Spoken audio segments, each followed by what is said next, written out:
Hello, all of you wonderful beings out there, and welcome to the stream. I am Razim, and this is Ascent to Ascend Pathfinder, Season 5, Episode 17, The Butcher of Lagos. And, right, I was about to launch into my spiel about Scar System, but this is actually using Pathfinder, so I don't need to do all that. Yeah, we'll go and start with introductions, beginning with Taldarius.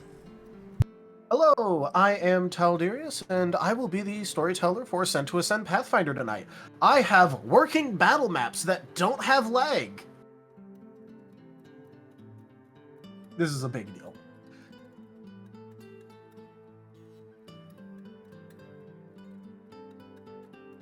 I don't know, we're all very impressed.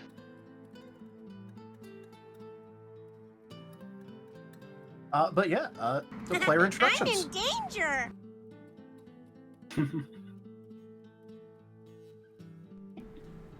Well, just go ahead and pass it along, you know. Alright, first up would be Lightball then. Hello, I'm Lightpaw. I play Alexi, who is I'm getting used to them. They're bad. Just scary. Also, I shot a guy last time, and I've actually been really good at that. It's weird. Not usually. Also, while we don't have the talkie icons yet, I did take some time before we actually started the recording to put together the video, so at least there's the art scroll there. Yay. Oh. And I am Tochemay, and I am playing Gar, the gnoll barbarian. Normal type. Ihihu.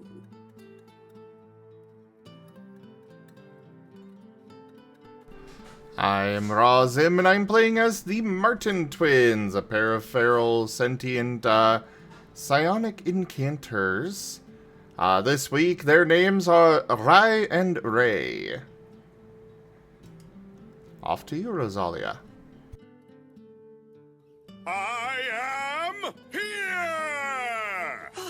Coming to the door like a hero! Saving Well- the people of Lagos Island from the villainous hyenas. Well, it's nice to meet Rosalia you here. Natu Cygnus, being played by Tanya Sapien. What are you talking about? You just said your name was here. I will stab you. Well, I mean, you'll have to come over here then. Also, just realized something. There we go. Voice filter wasn't on. You did not, in fact, have the Tana-chan Rosalia voice filter. A magnanimous dispensation. Tochemay tipped $100. Razim contract. Tochemay. And that's taken care of. Tochemay, thank you. Thank you so much for that tip. That is the tip goal fully completed. Thank you so very much. I guess I'm playing Snow Shadow of the Vanishing Isles. It's Kitty. It is Kitty. Snow Kitty. You That punches forgot things. your name as Oh. well as your class and... Oh, Tiberian, and I play a monk. Hello, everyone. I am Timbal. I am playing Timbledore Jägermeister von Glorious Borkenborg Wolfenstein. I'm a big Wolven Paladin, captain of the crew, and I do terrible things to bad people.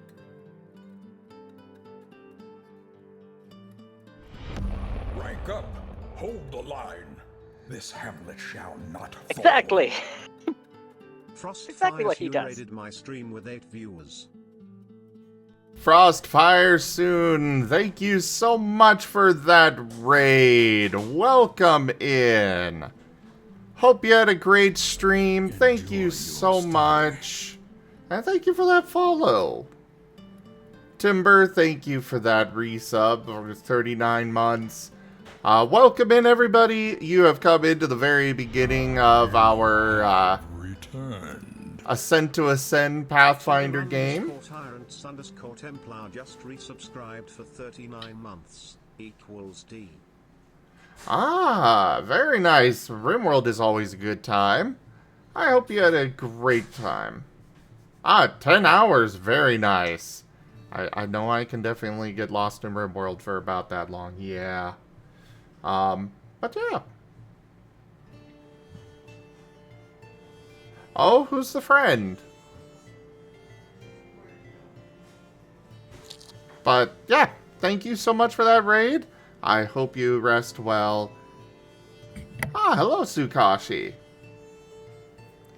But yeah, we're just about to get started. Go ahead with the recap, Timber.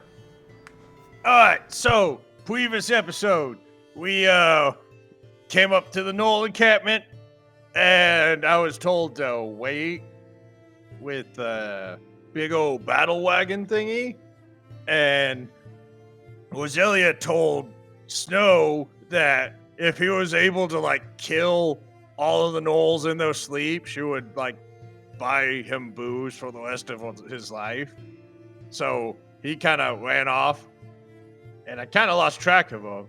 I could have sworn I was looking at him, then he's gone. And so he's gone, and I'm just waiting, and the twins went out, and apparently they, like, sent a bunch of rats in, too. I saw Roselia going up to the gate, but, you know, I was standing out here all by the battle wagon thing, just waiting for, you know, the actual battle to happen, and Snow was supposed to be very, very sneaky, but he ended up making a lot of noise. I think he, like, punched somebody so loud it made a big, loud noise. Not very sneaky, but I mean, if you kill somebody, did they really see you? Hey, look, the cannon sounds Yeah. already.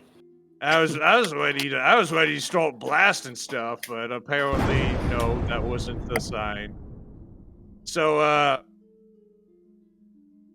Roselia was, like, watching through a slit in the wall and found the dude that she's looking for. And I'm not quite sure what he was saying because I wasn't there. And they eventually, the twins were able to sneak in with Snow to start getting the little rabbit people out of their cells. And then there was another explosion, and I told Alexi to start shooting, and I yelled for the Kaiserin, and then, whoa, look, very accurate fire, and then I started charging the gate.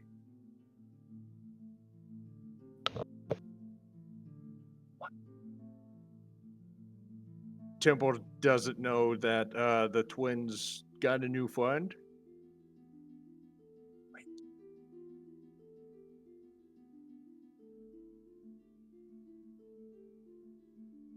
I'm sure it's fine.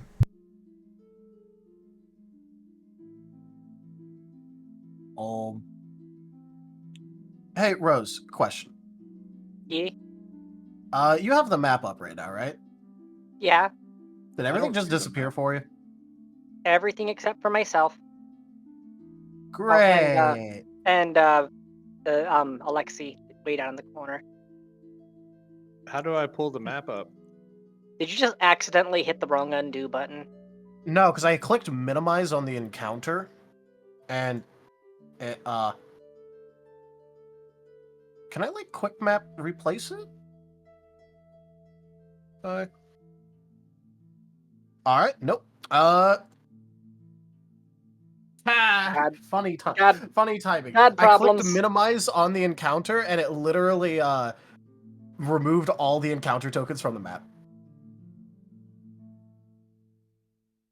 So I'm gonna be speed replacing that.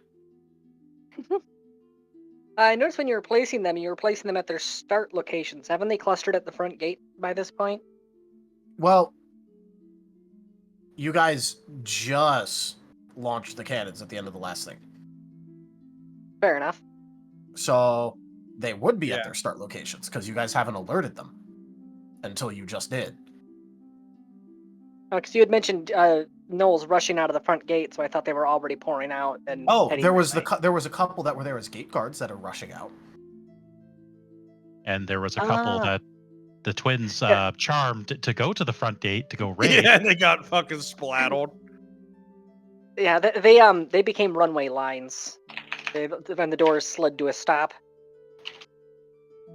As I said the other week, in Soviet Russia, door opens you.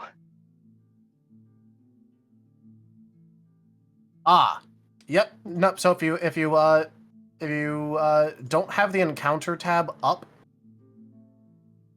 they aren't in the combat tracker, which I didn't put because I didn't want 200 things in the combat tracker. Yeah, they all just Poof. They just go poof. That is apparently a thing intentionally by design. Rank up. Hold the line. This hamlet shall not fall. I don't see the raided map. my stream with 10 viewers. Yeah, I don't see the map either. I may None of us do right now. Also, Kenku, thank you so much for that raid. Welcome in. Hope you had a good stream. You guys have come into the start of our Ascent to Ascend Pathfinder campaign. We are going to have some growing pains here, because, well, Tal now has the ability to properly use battle maps, which means that he's got to figure out how to do so. And we kind of started. I had all of the tokens set up, and then I didn't know that closing the encounter thing would get rid of all the tokens that were on the map. Skill issue. I know, right? You may be able to... There may be a button, if I recall correctly, where you can press the button and it'll put out the tokens. I tried that. It did not, in fact, do the thing. It did not. It did not remember where they were before, and it wanted me to replace all of them. Weird. So I'm just going to be replacing all of them. Well, yeah, but while he's doing that, hope you had a great stream, Kenku. You ran out of fuel on the challenge? Oh, boy.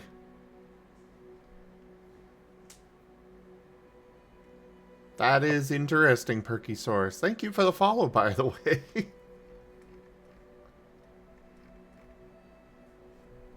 Luckily, I already had most of this planned out. Which means I will start by just grabbing all the ones that are outside. So there's that. There was one sergeant up here. There was the lieutenants flanking the chieftain. There was these couple.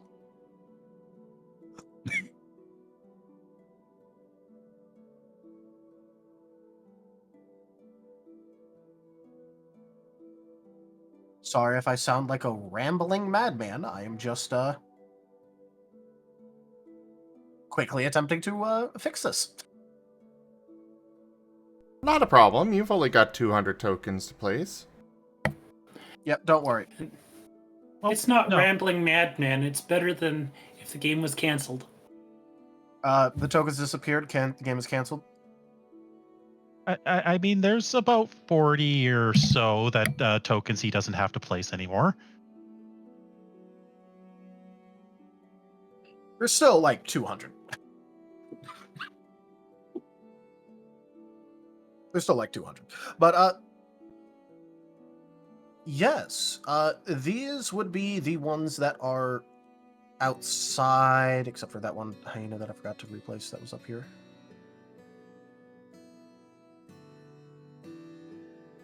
With the guy. So superposition.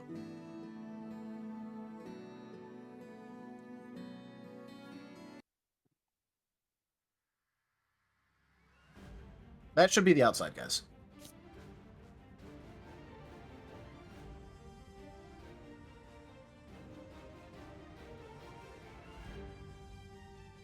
Just imagine that the rest of those buildings are filled with tokens, because they are.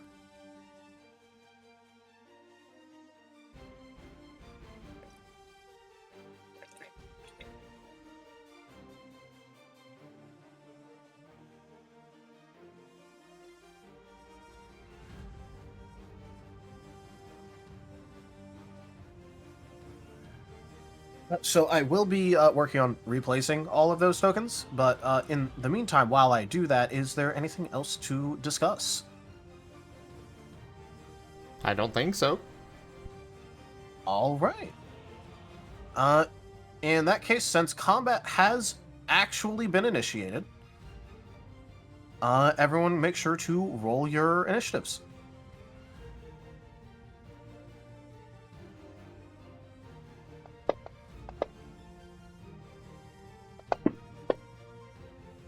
Oh yeah. You know what? Rose Let's- is ready to rock. Makes sense. You know what? I'm okay with getting the one out on that one.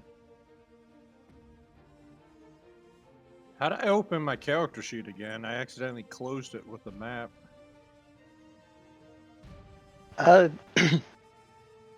Characters under player on the right side.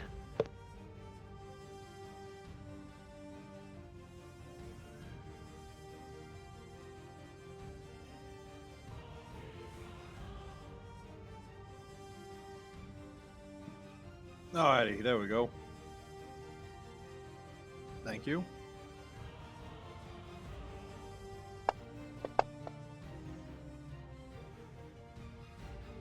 Just so that way people can understand the various symbols going around.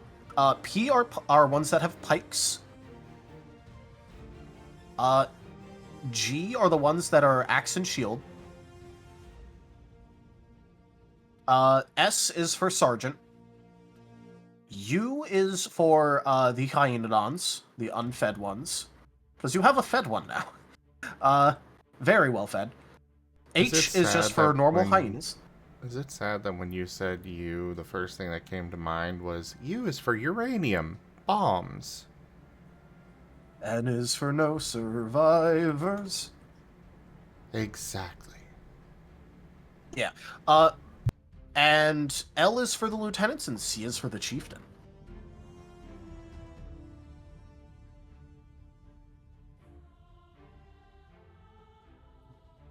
And that is the letters that you are working with. There are a lot of enemies. Yeah.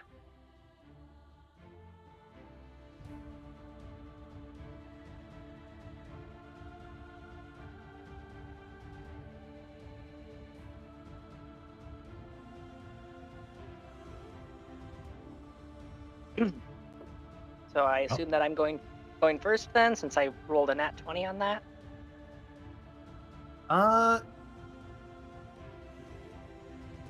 Yeah, let me actually... I'll add the chieftain and the lieutenants to the combat tracker. The rest of them are just going to be going last. Because I doubt that we want over 200 individualized combat tracker enemies. Yeah, what is this, D&D 4th edition? Except, you know, rolling dice on all of them.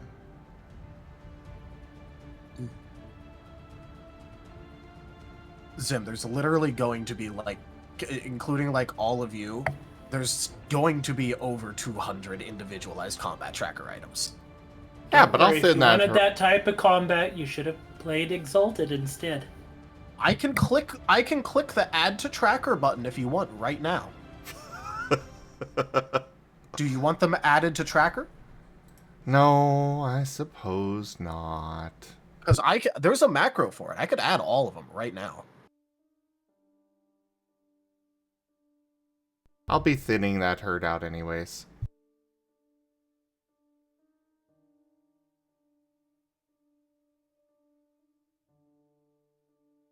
All right, so let's add the chieftain.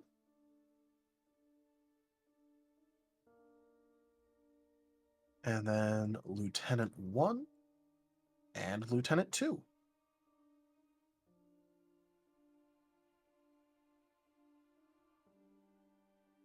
Lieutenant 2 decided not to roll good on initiative. No, Saul, after you. There you go. The second lieutenant decided to roll a nat 1. That's why he's the second lieutenant.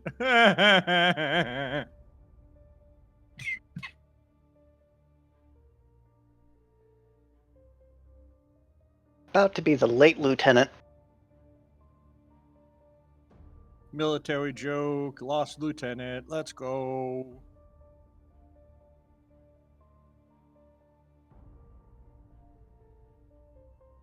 But yes, you guys have just alerted all of these gnolls that, first of all, you are here. And second of all, you are attacking them.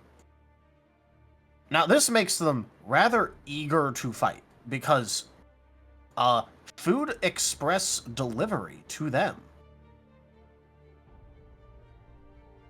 And they are very hungry.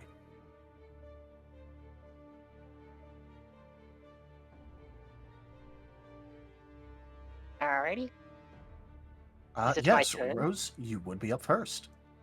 Well, as previously stated at the end of the last one, I'm using my extended range to summon a bone horror from the pile of bones, which is part of why I had to sacrifice the skeleton and the rats in the previous actions.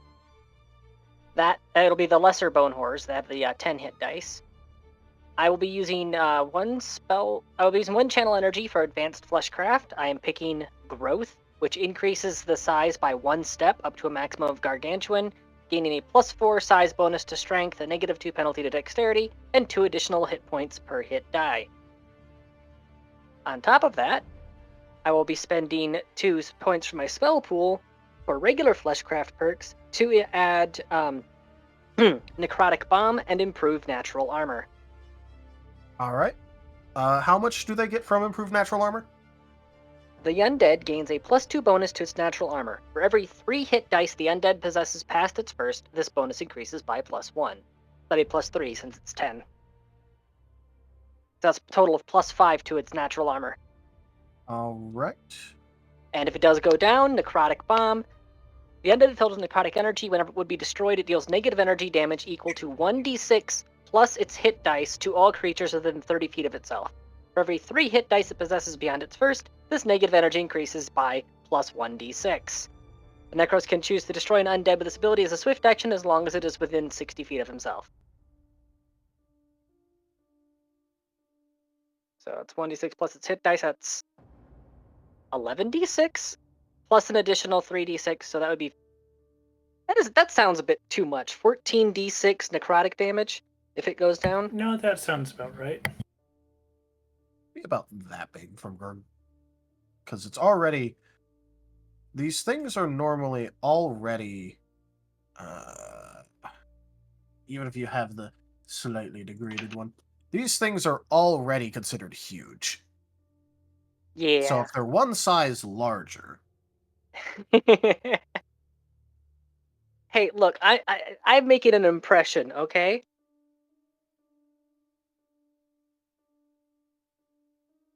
It goes up to gargantuan, which means it should be 20 feet by 20 feet, which I think it is. Maybe if I do that. That looks 20 by 20, right? That looks about right. That looks like prepare for Titanfall. Because these are just color-coded based on what letter they start with, the big S is obviously your skeletal horror. Your bone horror. I thought it was just an exceptionally fat gnoll. He's the reason they're short on food. Well, I guess B isn't being used, so I could just rename it to bone. Bone horror. I believe I will do that. Alright. Does the bone horror get an action on this turn? I will have to roll initiative for it. So let me delete that item. Oh, combat tracker is currently sitting on Ray's turn. Yeah, I have to I do beeped. that. Yes, there you go. Have fun.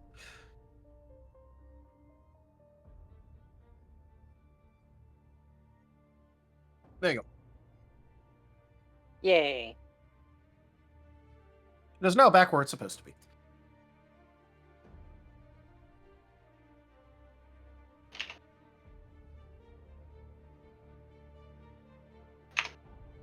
Alright, that all?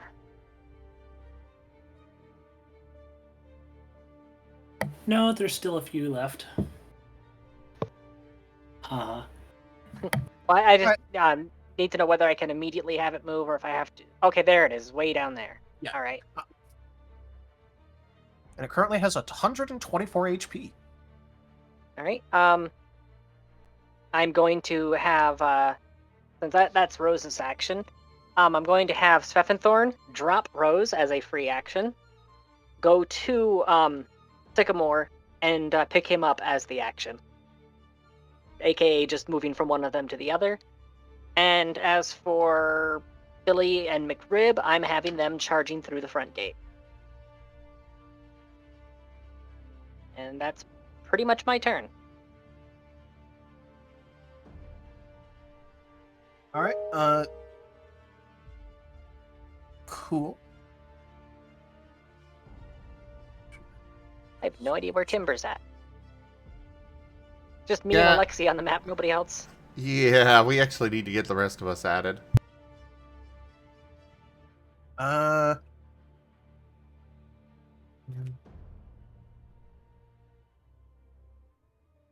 Snow is at the top of the map. Yep. He's currently inside.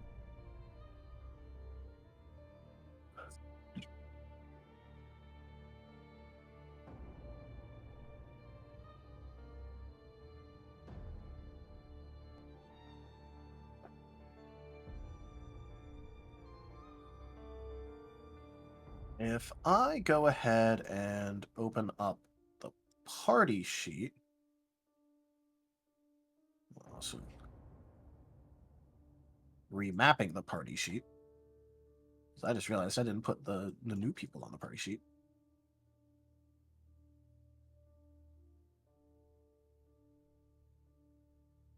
All right. I'm just going to be placing everyone down. If you're already there, just, delete.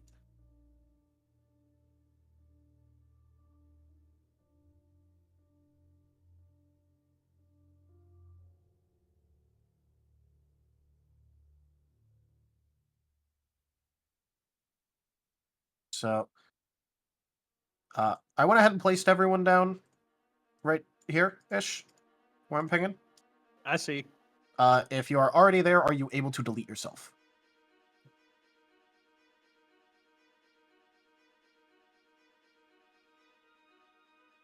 I deleted my clone. All right.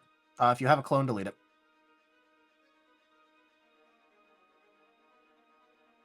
Okay, so the hostages, were we able to bring them all the way back?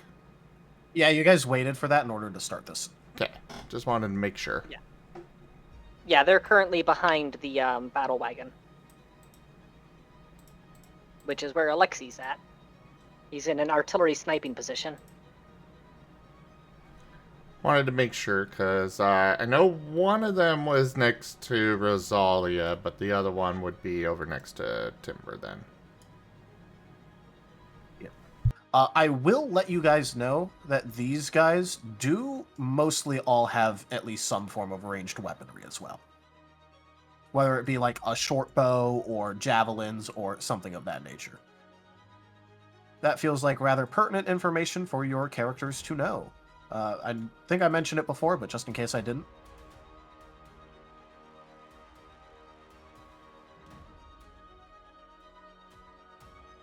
Vital information for our everyday lives. Yeah. Which means that if you stand out in the open and they can all target you, that you are going to get volleyed.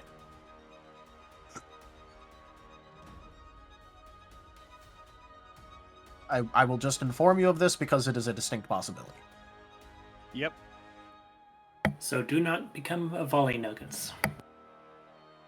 True.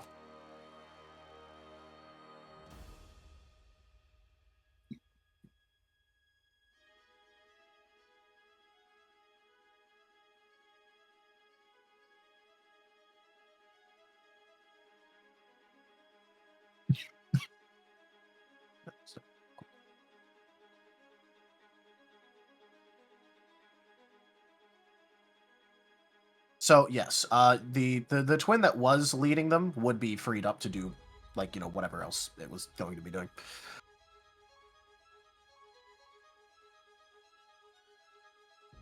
So Reddy's turn. No, Rye's turn. Alright. We are still a long ways from the gate. He is just gonna, climb onto Timber's shoulder and hold his action for when Timber moves closer to throw a wall of fire up. Or maybe wall of acid. Well, that's all he's gonna do for this turn.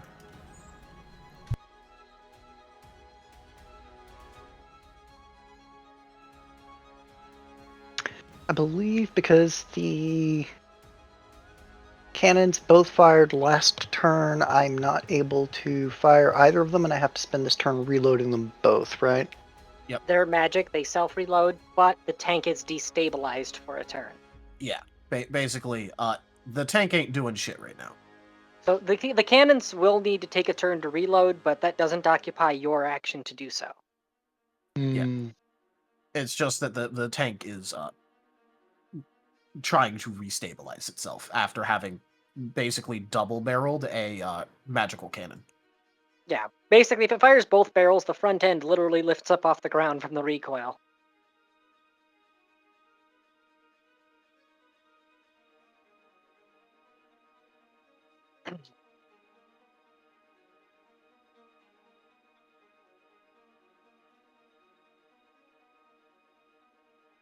I will be doing engineering things to make sure that I can continue to function next round, I guess. Because I don't think, I mean, I guess I could move the tank, but the tank being where it is strategically advantageous. Well, how much range does your gun have? It does have firing slits.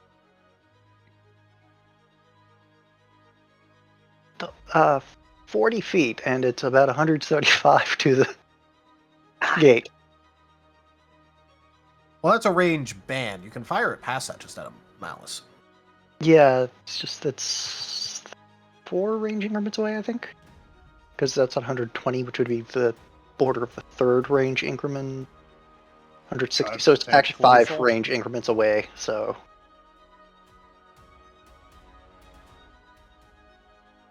Because the tank can probably drive closer, right? It's been destabilized. It takes a turn for it to get Yeah, back. it's restarting itself effectively. It's trying to... functionally prone.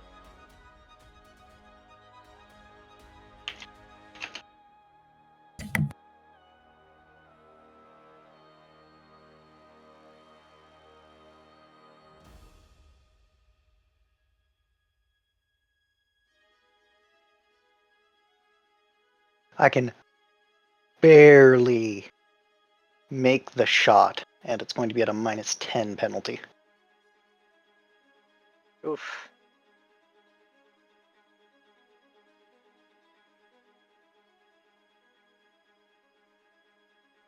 But let's see. Nothing ventured.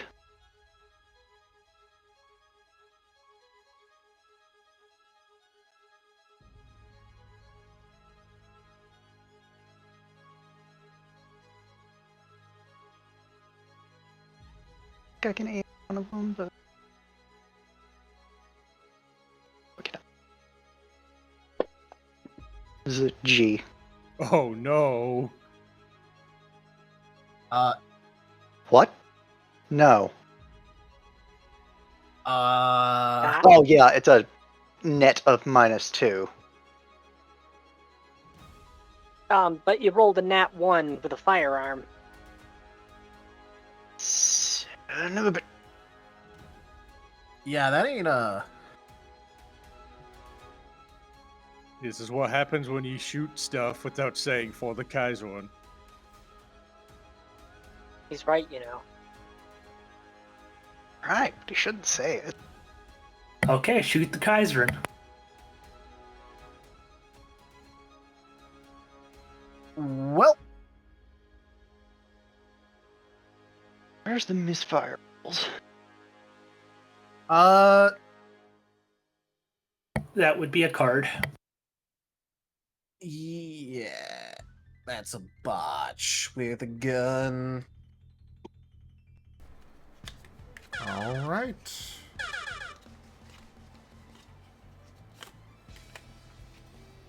Well, thankfully, you're inside a confined space, so any potential explosions will be limited to just you and the tank. That's only if you misfire twice, by the way. That's when it explodes. Yeah, because doesn't it just gain the broken condition on it for the first one? Yep. Your stance is off. Make a wisdom saving throw. On a failed save, take a 1d6 penalty to your next ranged attack roll. The DC on the card is 16, but it will probably be different because, well, that's for D&D rather than Pathfinder. Yep. I have a value that I increase it by, so make that roll.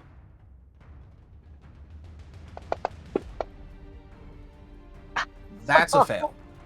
Why? Why do your dice hate you so much? Because I rolled an 18 on stats.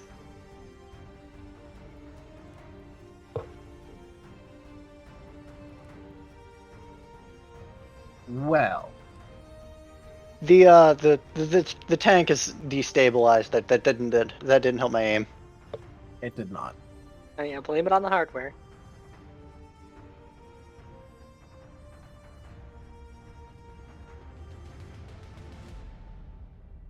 All right. Well, Alexei, your gun gains the broken condition,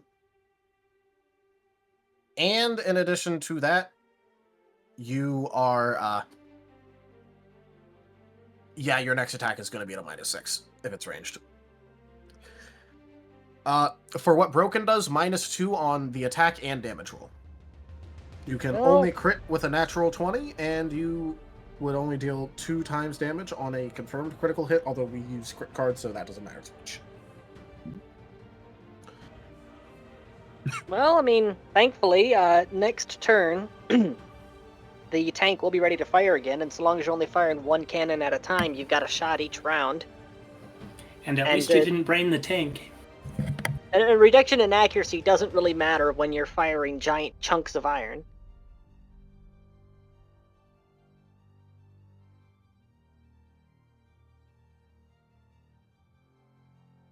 Yeah. Yeah.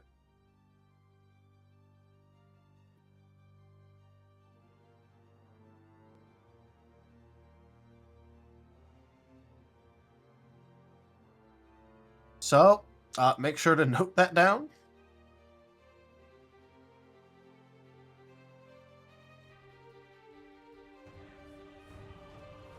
And do you have anything else for your turn?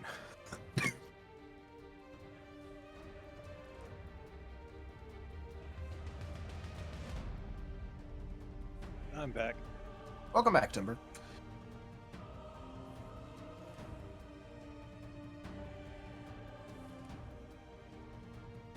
Hello? Nope. I'm just gonna need to We'll come back. continue stabilizing and repairing. That's my turn. Oh boy. Well, Gotta make sure to hit the, yeah, there. I hit it for him. Yep, Ray, then it's now it's your sweet turn. baby Ray. Sweet baby way. So, jeez. He is the hot sauce. So can Ray see through the hole of the wall these enemies enough to shoot at them? I'll say you could definitely see through the hole in the wall. It's a little bit harder to shoot considering the massive bone horror that has just been made. That's the sticky point there, because that is a 20 by 20 foot bone horror. Speaking of, that guy right there, if something of that size difference were to trample, would it slow them down plowing through something? Let me double check.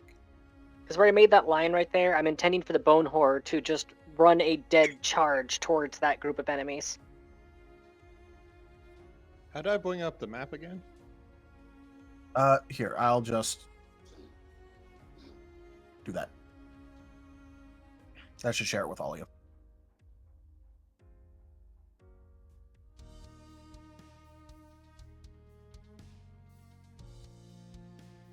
Thank you.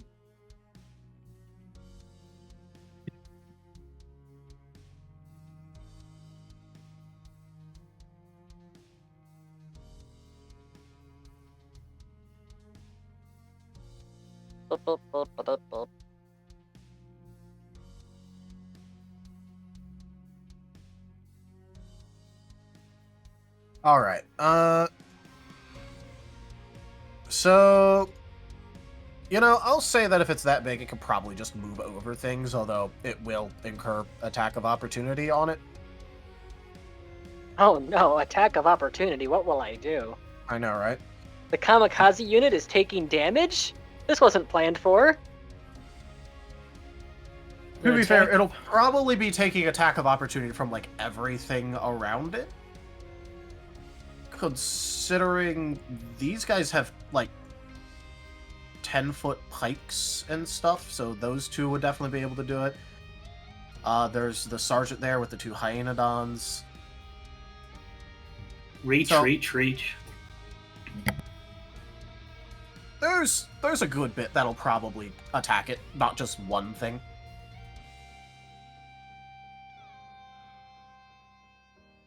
Also just realized, since I used the increased size on that, not only can the refugees definitely see it over the wall, the chieftain can probably see it from where he's at too.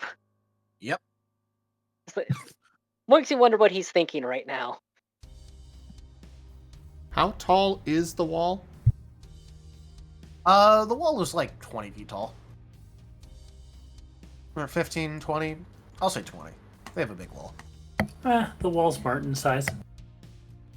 Yep. Ray's just gonna climb to the top of the wall. Alright, that's your movement. And, from here he should be able to see enemies easier. Yep. He is going to attack the G1 to the left of the bone horror. So, this guy right here? Yeah. Alright, go ahead.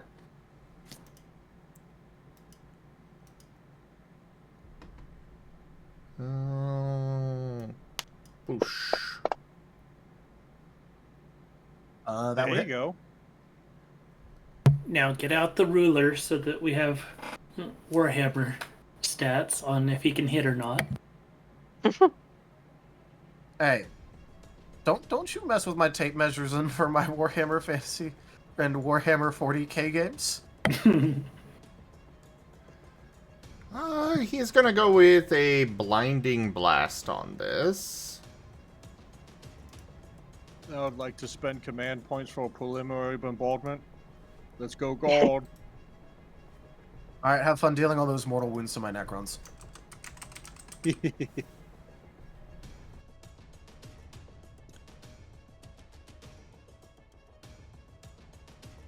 Oh, wait, never mind. I forgot Blinding Blast requires a spell point, and I don't want to bother with that. Use a spell point on a single axe and shield gnoll right now. Absolutely not. So instead, Electric Blast. Electric blast, got it. So it's just going to do electric damage. Alright. And it dies. Hooray! And that's it for Ray.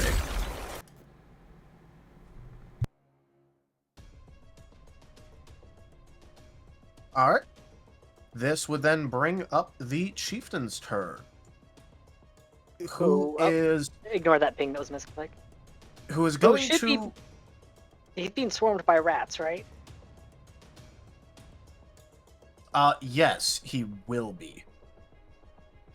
Which but so what he's going to do is he's basically going to be yelling out towards, like, everyone that is there to, basically just get out there, kill everything that's attacking them, and, just things of that nature. Just sort of, like, yelling about how if they don't, he's gonna butcher them first and make sure to,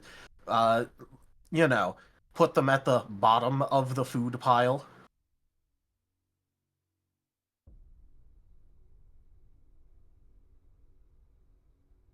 But, yes. So, he is going to be getting swarmed by rats. However, this does have a little bit of a, downside. Because I'll roll an attack for the rats.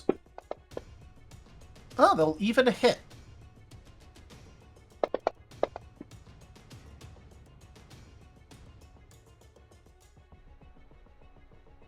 And he will take a little bit of damage, and then immediately reprise against the rat swarm.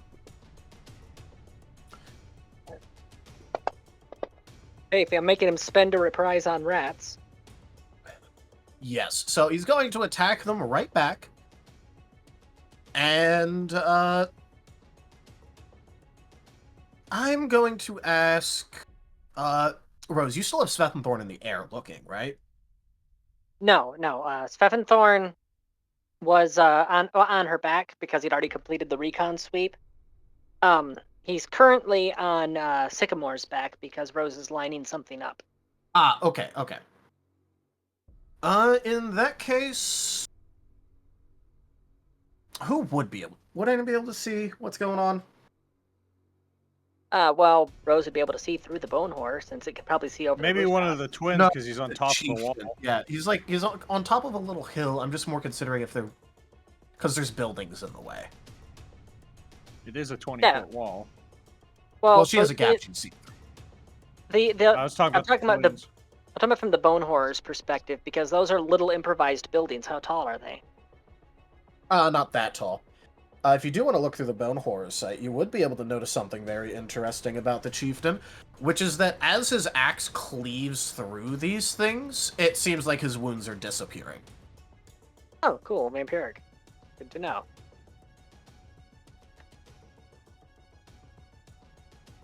As the rats die, the chieftain is untouched currently, effectively, from this.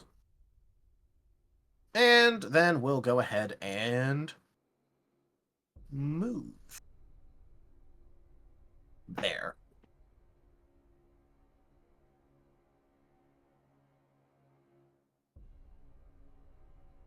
And that will be the chieftain's turn. Timber, it is your turn. All right. So Temple's gonna pull out a scroll and cast a level 1 spell on himself, Armor of Faith. Or Shield of Faith, yeah. So he's gonna get 2+ AC, and he's just gonna march forward with however movement he has after using an action. He would probably just have 20 feet for his normal movement. I thought it was 25. 25? It might be 25. I don't actually know how much your normal movement is. I was just guessing Yeah, because I it's knew he was a 25, slow boy. 5, 10, 15, 20, 25. Wait. 5, 10, 15, 20. There we go. So yeah, Temple has a sticky note on himself and now has +2 AC. Use me as cover! Advance! And that's basically Temple's turn. All right. How do I This- add temporary AC? What you would do is on your sheet under your combat tab on your AC under misc bonuses, you would just change it for however long the misc bonus will last. So you have +1 miscellaneous right now. That would go to +3. Okay.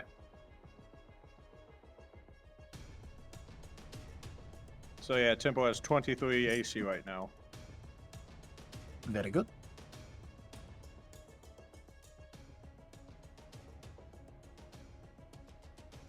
So this lieutenant is just going to be going with the boy. Snow, it is now your turn. Alrighty. You know for a fact that there's no guards around here because you killed them. Yes, and Snow is in danger. I think for the time being, as long as he hasn't been noticed, he is going to pull out of his bag a potion of healing, and he is going to use that. And All right. since he can chug a potion as a swift action due to Accelerate Drinker, I will use my remaining movement. He is going to just get to the edge right about there. Okay, Gotcha. as long as you weren't using your potion as a shank. No. What does a regular potion give again? Regular potion of healing. Yes. Depends on the potion. Yeah. It's not a potion of heal. It'd be a potion of cure light wounds or cure moderate wounds or what have you. Cure light wounds. My. It'd be 1d8 plus 2. All right, 1d8 plus 2. Or 1d8 plus 1. Well, that's only 3.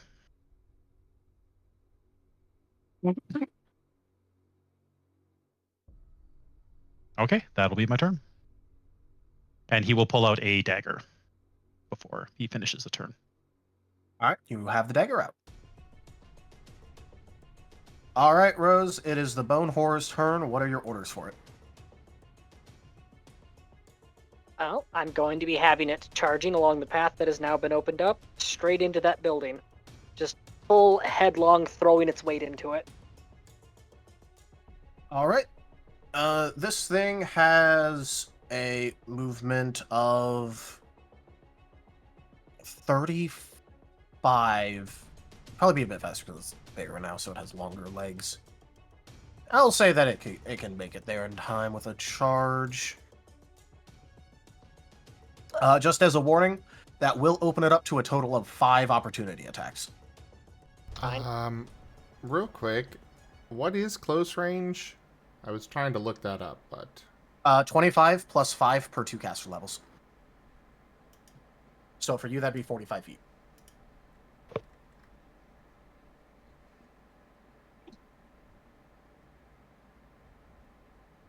So let's go ahead and resolve these opportunity attacks. Bear in mind, I did buff its AC by 5. Yep, I made sure to modify that and have it noted. What's its AC at? Right now it's at 20. Respectable. Normally it only has 15. These things are not meant to have a high AC, they are meant to be kill machines. It's fodder. All right. So this would be a sergeant.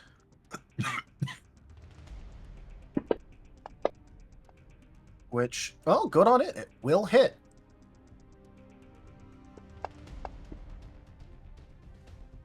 For, okay.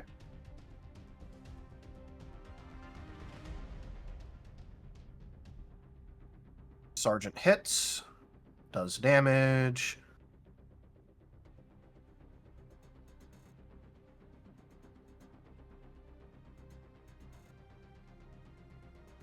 Sorry, I'm just getting up the various enemy sheets now, because now they actually matter.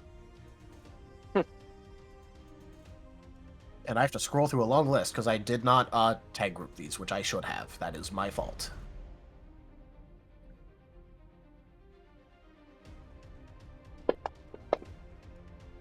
Spear 1 misses. Spear 2 hits. Does damage. And then the unfed hyenodons, which are a little bit better at attacking. Launch successful. Launch successful. Kerboom.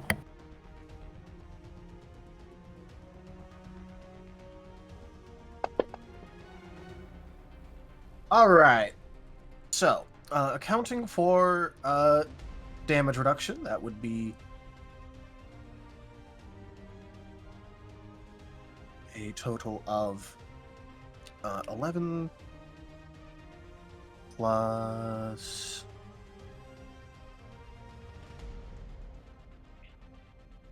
6 plus 19 plus 14. That is going to be a total of 50 damage that the Bone Horror takes. And how many hit points did it have? It has 124. Okay, so it'll hold together long enough to make the charge. That's all that Yeah. matters. Yep. So it will make a charge attack. It has 3 available charges it can do. Would you like it to... I believe it's 3. Let me double check. It has a bite. No, it actually has a lot more. Holy shit. It has a bite it can do, a claw attack, a gore attack, a slam attack, or a lashing attack. I'm gonna go with slam attack, and I'm attacking the building itself from the top. Basically, going to bring the fists down on the roof to try to collapse the building on top of the gnolls. So more of the gore attack. By the gods, it's Brother Raynor with the steel chair! Right, let's see.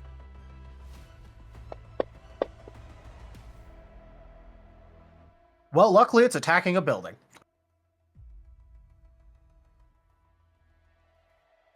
Building will have that much HP. I made sure to write down what the building HP would be, just based off of the fact the twins are here. I know my players. I mean, Harry Dresden lives in town. You check your fire insurance rates. So it would now be here. Actually, it'd be more like here, so that way it can block everything. As it slams down on the roof, and it's basically buckling in, but it hasn't quite collapsed yet. It is like one good slam from just about anything at this point would probably collapse in this roof, but right now it just it's blocking the entrance, and it's like hemming them all in, and if it gets one more turn, it's going to collapse that roof.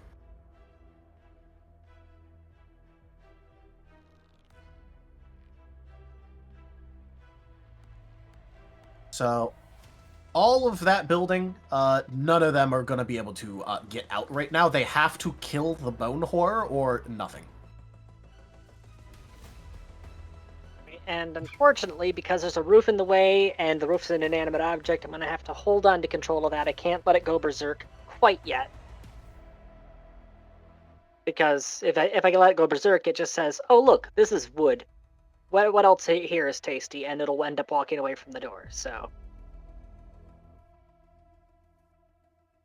That's unfortunate. Snow, you never let go of your turn. I'll just get past. I can do that, because I have power here. Gar, it is now your turn. And I have movement. And I moved. To stay in formation with Timber? Yep. I can't rage yet. Sure, there aren't any markers for Billy and McRib. Not like they're going to last very long anyways. They're up against 3 guards. This is a self-sacrifice charge for them. This lieutenant is going to go back inside. In a hurry. I choose to believe he's just like, nope, I'm not having any of this.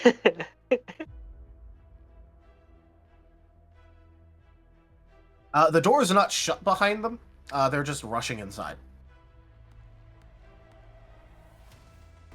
Which now brings us to the very interesting enemy turn. Which, now that it's actually there, I will say that these 3 that were right here, they're dead. Because those are the ones that got shrapneled. Oh, that was the one I was shooting at. Oh, Lamau. Well, that explains why I missed. Yeah, that would explain. Yeah, I thought you were shooting at the. I thought you were shooting at one of the ones up there.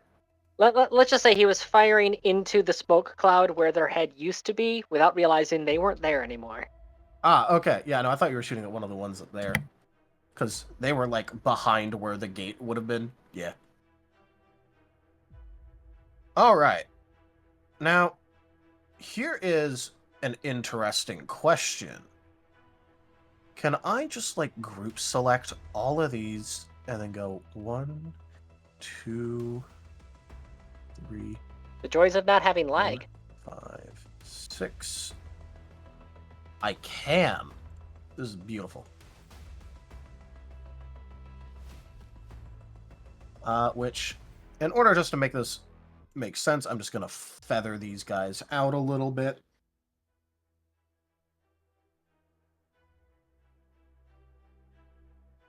My God, you gave the Warhammer guy movement trays.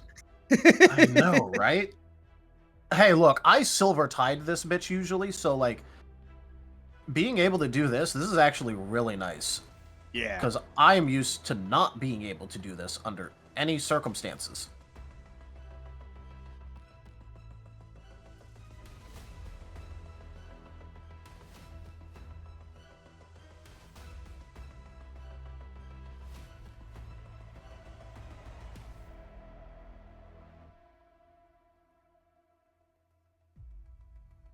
You know what? I am actually going to do this like how we do it in Warhammer. 1, 2, 3, 4, 5, 6. Which is move the front line area. And then scoop them up behind. Box select all the other ones behind and just boop.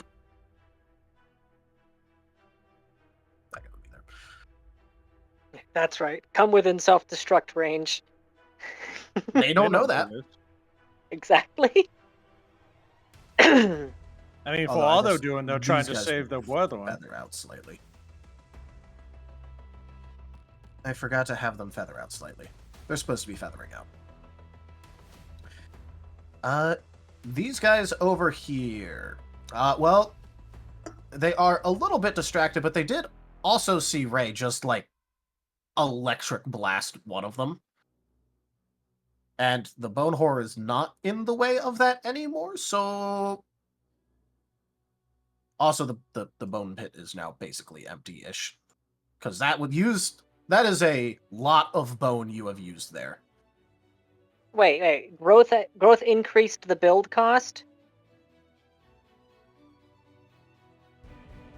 Growth is a magical effect that's applied after the fact. Oh, okay.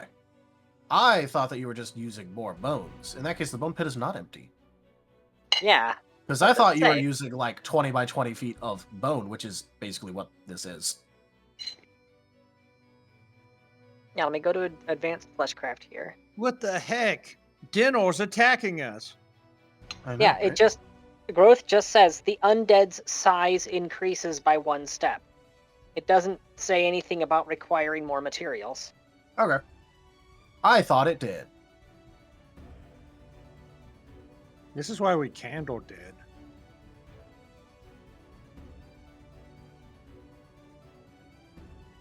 This is why we needed to paint it red beforehand. No. To make proper use of the wog, I want this thing painted with caution stripes. I don't know how to delete this thing, so I'm just going to move it away a bit. Well, in that case, it is ranged weapon time anyway. Although these pike guys are going to go and try and help with the bone. Give him the poke.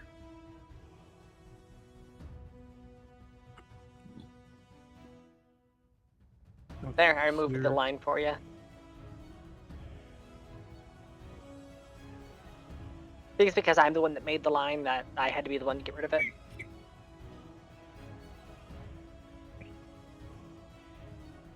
I should be able to delete it anyways, I just don't know how. It's under pointers. Cool. Anyways, this is 5, 10, 15, 20, 25, 30, 35, 40. So, cool, within range band.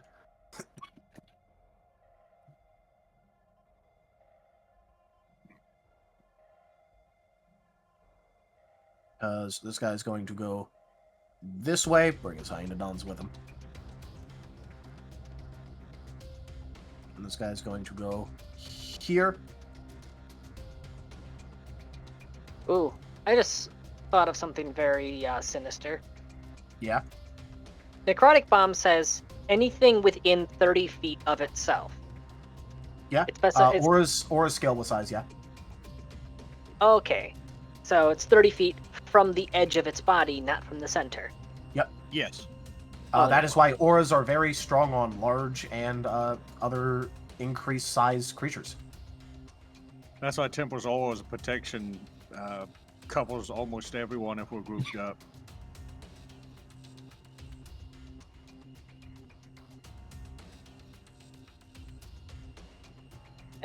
But yes, there is going to be a total of 2 attacks coming towards you there, Ray.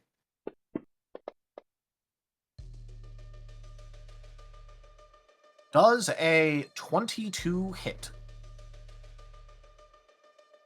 Oh, that is a big blast radius. I thought it was 30, not 40.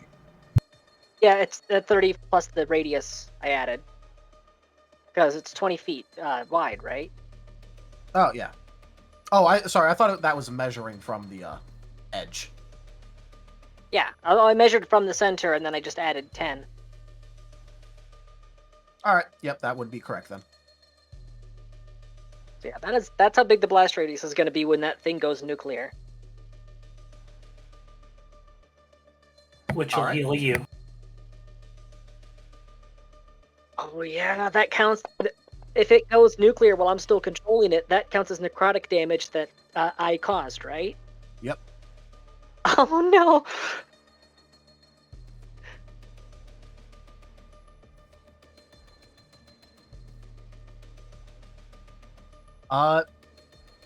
So for the twins, please take a total of 7 damage, which actually is just 1 damage because temporary HP.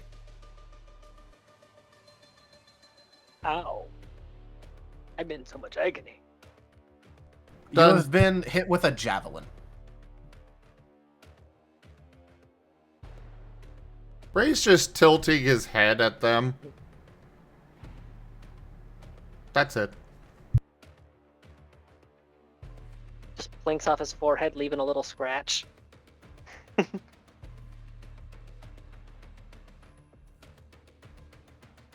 Alright. That would be theirs. I am now just going to mass move the others that can do so. I'm not going to be as careful with all of these. I'm just mass moving.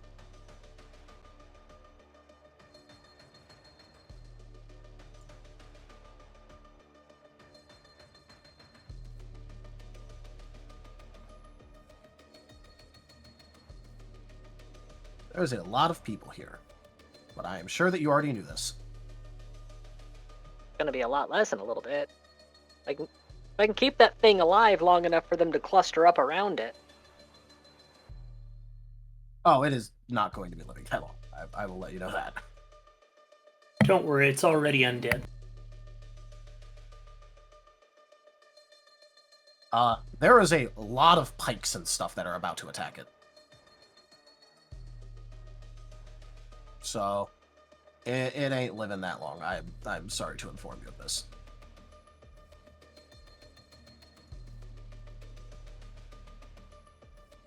It's a little bit annoying that I have to reselect the tool every single time. I can't just, like, mass drag, select. I have to effectively reselect the tool every single time. This guy's gonna lead them over here-ish. Because there's congestion. This guy's going to mostly do the same, but is going to take the back little contingent over here. So we're gonna loop around a bit.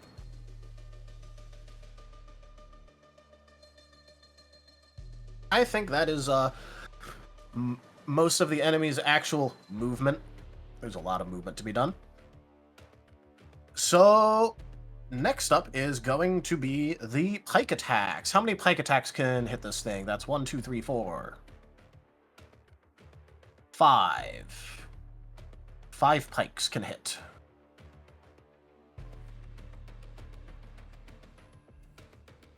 So, let's grab the pikes.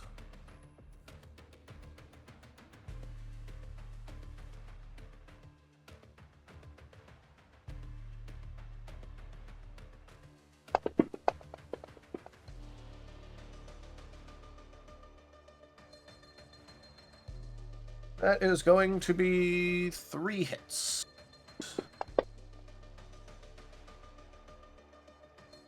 Or 7 plus 6 plus 4 for 17 damage on the pikes.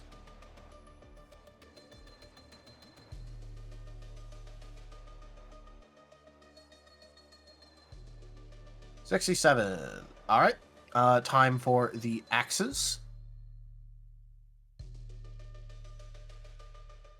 They're just literally just throwing everything they can at this thing to try to bring it down as fast as they can. Well, these are the ones inside. What else are they supposed to be doing? This is true. Like, they have nothing better to do. They either bring this down, or it's going to kill them all. So, bringing it down is going to kill them all, but they don't know that. They don't well, not know all that. of them, but a big chunk of them anyways. And, doot.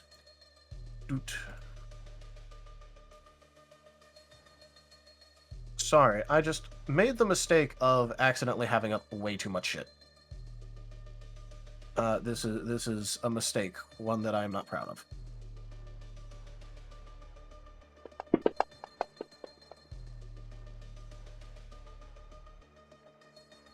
Oh, hey, one of those, Nice! Good on you, my guy. Good on you. Can I get a slashing crit? One of these guys is fighting for his damn life. Sure Panic thing. mode engage. Panic mode engage. All Hit he sees hard. is kneecap. He must claim it.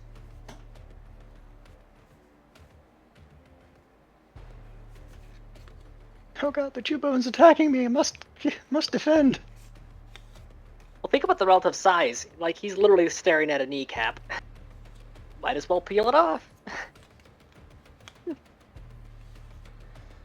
Plain and simple, this attack deals maximum damage.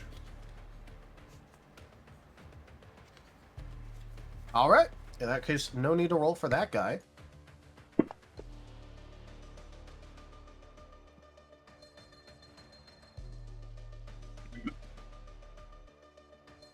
This is going to be a total of plus another 20 damage for 87 health now total. Those of them that could not attack and have ranged weapons inside, that is 1, 2, 3, 4, 5, 6.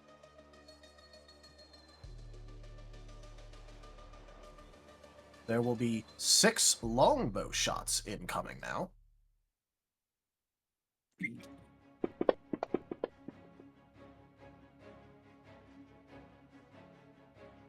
Of which 3 of those will hit. Okay, they decided to roll good. Neat. Good for them.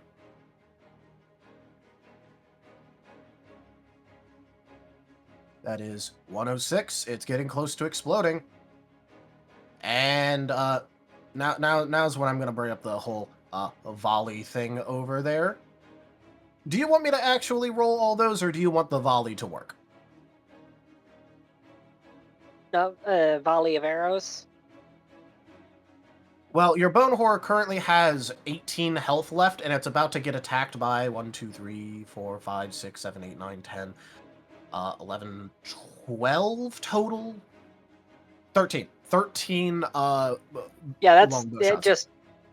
Just set off the nuke. Just set off the nuke? Cool. How much damage does it do? It was... I think it was 15d6. It was hit dice times... It was per hit dice, right? Oh, here, let me bring up the stats here. If I can find the damn thing. Because use the 10 hit Okay. dice. Right. The undead is filled with necrotic energy. Whenever it would be destroyed, it deals negative energy equal to 1d6 plus its hit dice to all creatures within 30 feet of itself. So that's 10 plus 1, so that's 11. For every 3 hit dice it possesses beyond its first, so that's an additional 3. This negative energy increases by plus 1d6. So that's 11 plus 3. It's 14. 14. D6. 14. Got it. Well, let's see. That is a total of 49. And so, yes, everything inside of that radius will die. All of it. Does that include the building? Yes, the building will die. Good. Can I raise the building? Well, you already did. You just did raise the building. Don't the other worry, you're kind of not raise. raising the bar. No, it's a warehouse. Yeah, I was about to make that joke. we brought a necromancer to a barn raising ceremony. Now we have a warehouse. Boo.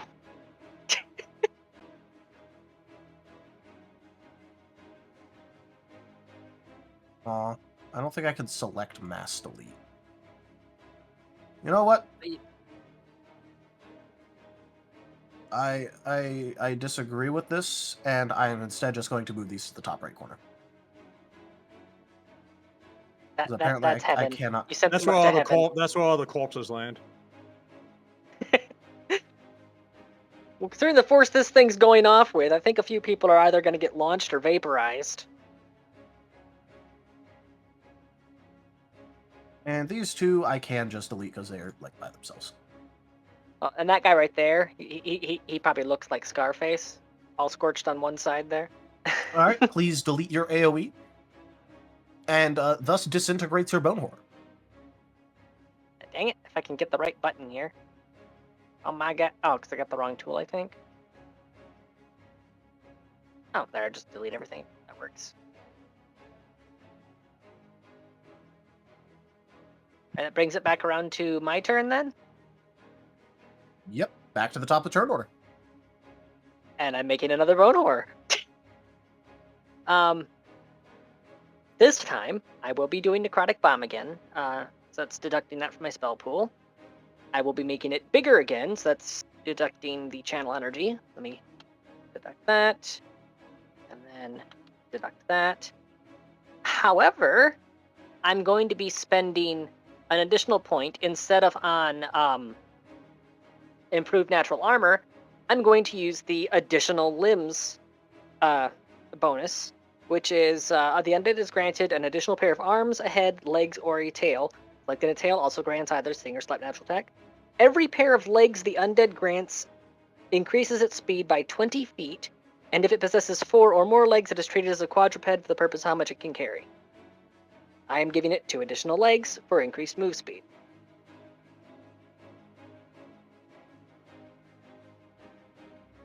That is 2 more spell points spent. A new reduced strength bone horror. Of course, Billy and McRib are still charging forwards because they're going in to die. They just haven't had anything attack them yet. And oh yeah, of course, it has to. The bone horror has to roll initiative, right? Yep. Which your bone horrors do not like rolling well. Not that it particularly matters, because all the enemies just go last.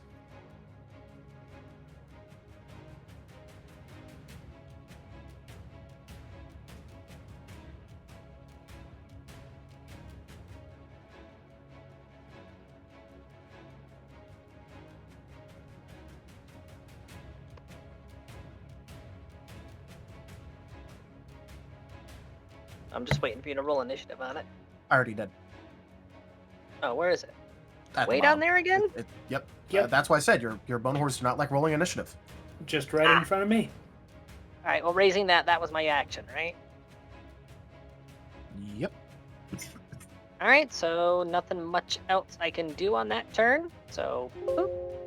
Yep, there's your bug horror. Your Tyrannid.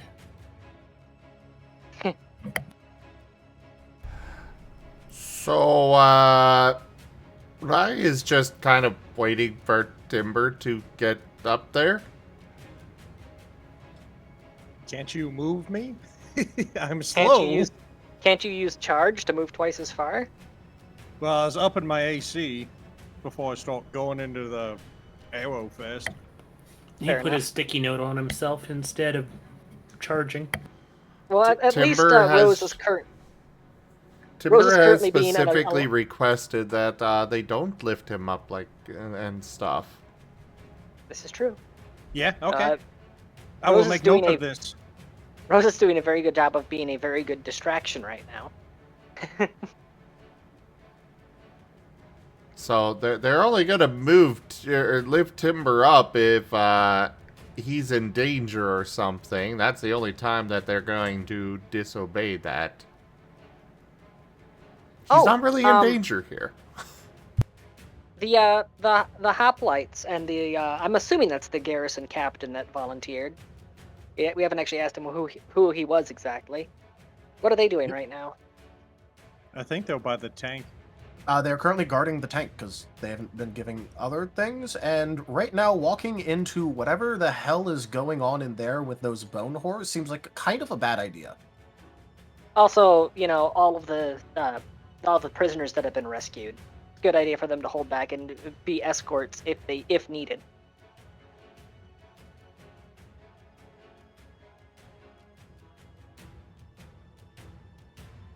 Let's see. Adjusting our clock or on a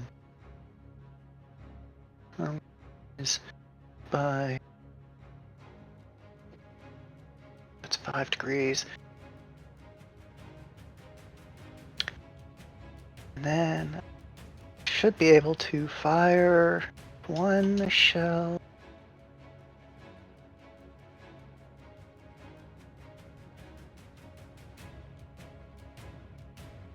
Roughly here.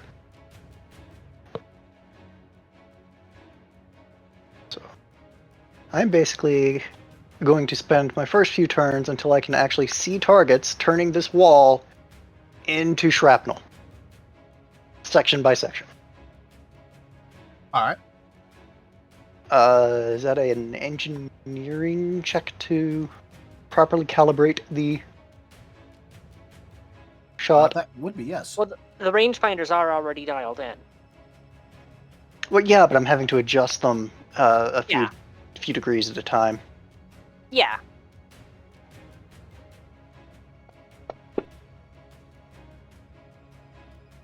That would be enough, yes. And we see where my die rolls are going. Fire the cannon! Just one or two? Just one.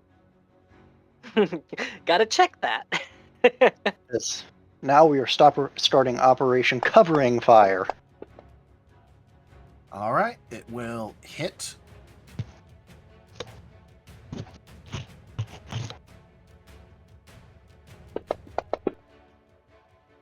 And it will bust the wall, yes. That section of the wall is now also gone. Excellent. Continue. There isn't exactly much behind it to get hit with as shrapnel, but... Yeah, but that's not the point. I'm just, I drew the shrapnel cone anyways. I'm just making a point to the gnolls. This wall, not safe.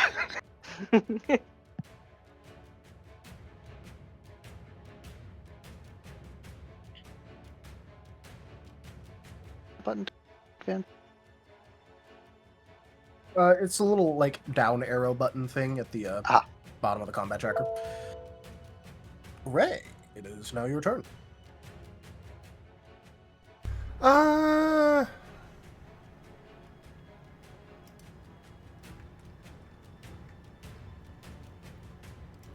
Well, this time we've got a little bit of a group here, and they also attacked him.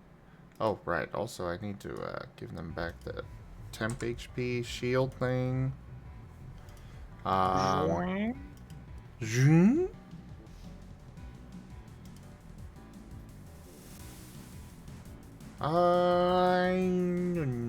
No.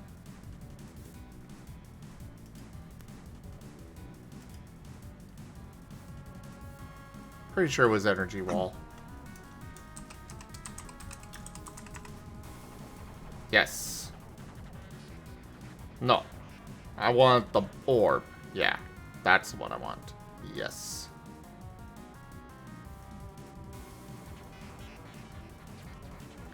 And we'll use the spell point to increase the burst radius to, oh, I guess that would only be 20 feet? Yeah, that would be 20 feet.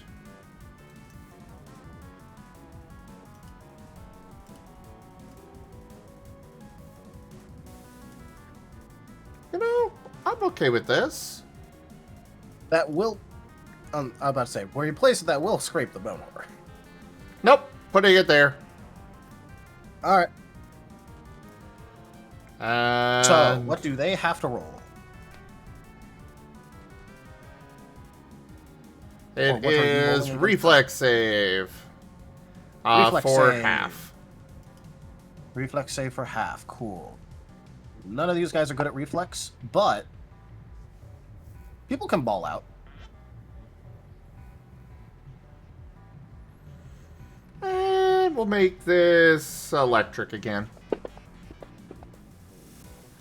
If they are wearing metal armor or primarily comprised of metal, they do suffer a -3 penalty to saving throws.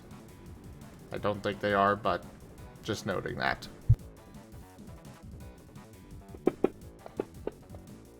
The Hyenodons have decided that they do not want to be hit by this, but the rest of them are getting hit with full damage. Well, it is saved for half, so... Well, yeah, I mean... But yeah, like, say for half, these Hyenodons are not going to go down from this. Definitely. Ew. That is you. But no rerolls tonight, so... Yeah. That is All Ray's right. action. I will mark this down. Did I at They do least not kill die one? once. Oh. No. The grunts have 15 HP. So they are heavily damaged. Do not get me wrong. Sad Marten noises.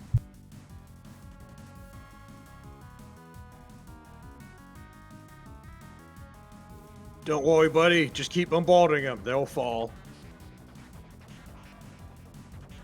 Anyways, the chieftain is going to run past his horde in this direction.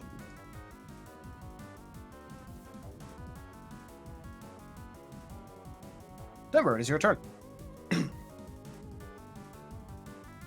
Alright, so it is Weddy? How who's on what? Right. Why? It's just so freaking difficult to read that name. Temple's gonna tell Rye. Alright, Rye. Once I get in there, start bombarding them. Understood. Temple's gonna sprint. Finally, he's charging. But, you know, he's got to say line. For the Kaiserin! Temple charges. So that's triple... What's a distance? I'm bad at math.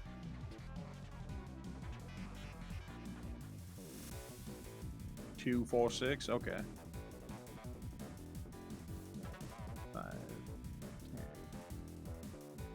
10, 15, 20, 5, 10, 15, 20, 5, 10, 15, 20.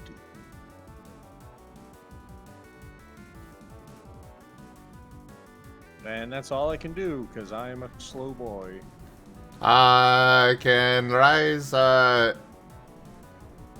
held action trigger. Oh wait, actually, is that even within range? There is one target that might be within range. Ah, it is barely within range.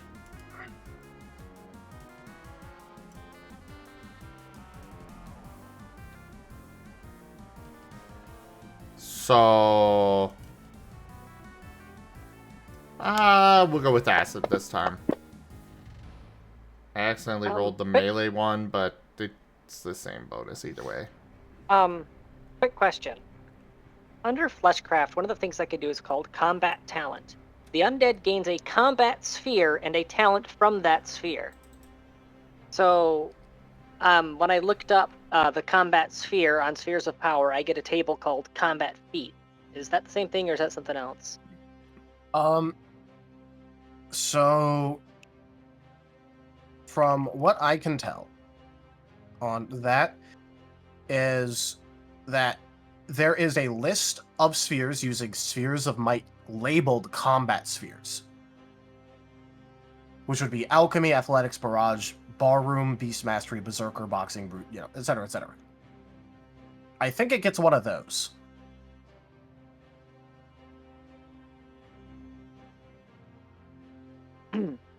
But let me double check, because that might be incorrect.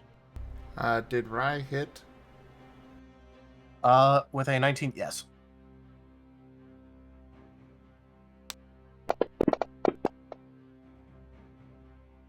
Dead. Yay! Exactly.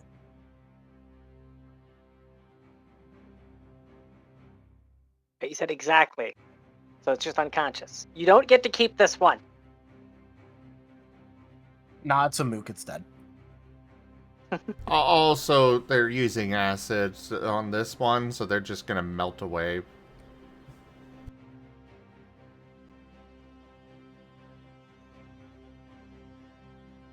Besides, they already have a gnoll in their collection. Hi, Gar. Also, combat talent says it gains a combat sphere and a talent from that sphere. This ability can be selected multiple times, although each sphere can only be selected once. You can select from Athletics, Berserker, Brute, Guardian, or Wrestling. Well, it says mind. Oh yeah, it does count as mindless undead. Never mind. Athletics, Berserker, Brute, Guardian, Wrestling. Okay.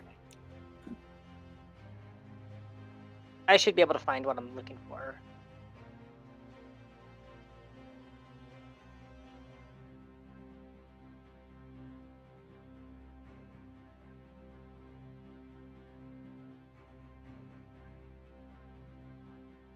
All right, Timber, is that your turn?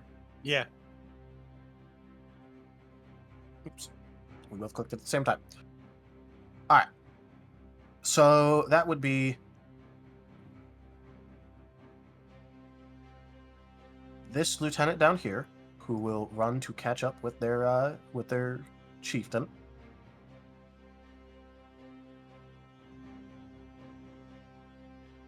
Snow.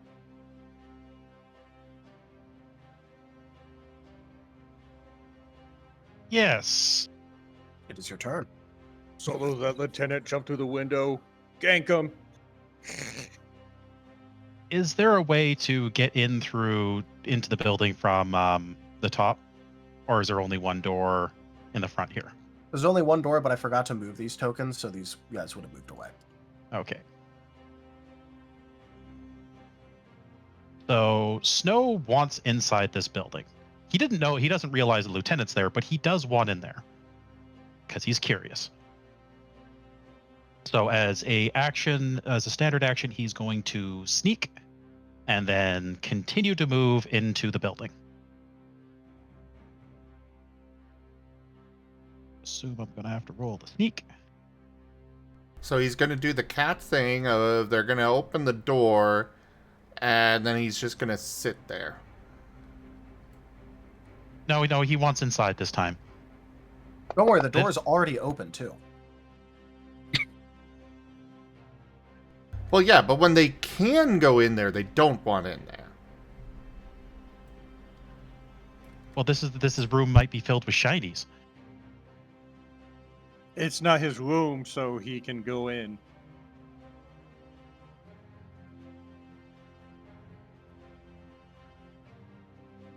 I have pushed push buttons. No, I don't want that. Can you move me 60 feet around the corner? Sorry, I pushed things and I don't know what I have done. Yeah, sure. That would be 1, 2, 3, 4, 5, 6, 7, 8, 10. You could be in the door. Exactly. If you want. Ha! I called it! That is exactly 60 feet of movement. Okay, Snow would like to close the door behind him so he's actually inside as a swift action. Yeah. The lieutenant would actually be up here. But nope, that is all the movement that he's got. He stealthed and... Yep. I don't know if the lieutenant realizes that I'm here, but that is what Snow do. Not currently, because the lieutenant's back is turned to you. Okay. Yep, that'll be his turn, and I will hit the button. All right. Rose, it is your Bone Horror's turn.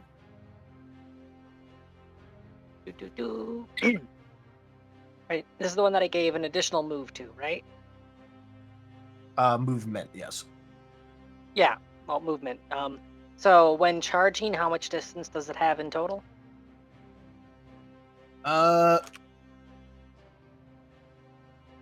So in terms of charging, I believe that doubles. So let me double check. Movement.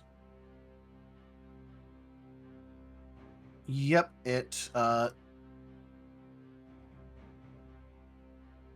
Yep, you double your speed. So it gains plus 20. I gave it a little bit extra for being that big. So 130 feet. Don't know if this would work here, charging into that group, or is there not enough room for it to hook around that corner? It won't be able to fit, but you could definitely make it charge towards the captain or the not captain, Chieftain. the chieftain. Oh, that's the chieftain? See you Yeah, right there, chieftain's yeah. got tail. Oh, I'm doing a charging gore attack on the chieftain. All right. Just so you know, that will make it take hella attacks of opportunity. It only needs to make the charge, Well, or it at least needs. within the blast radius. I was about to say it'll get within the blast radius, but it's going to take a lot of damage. This is basically a very big and angry missile.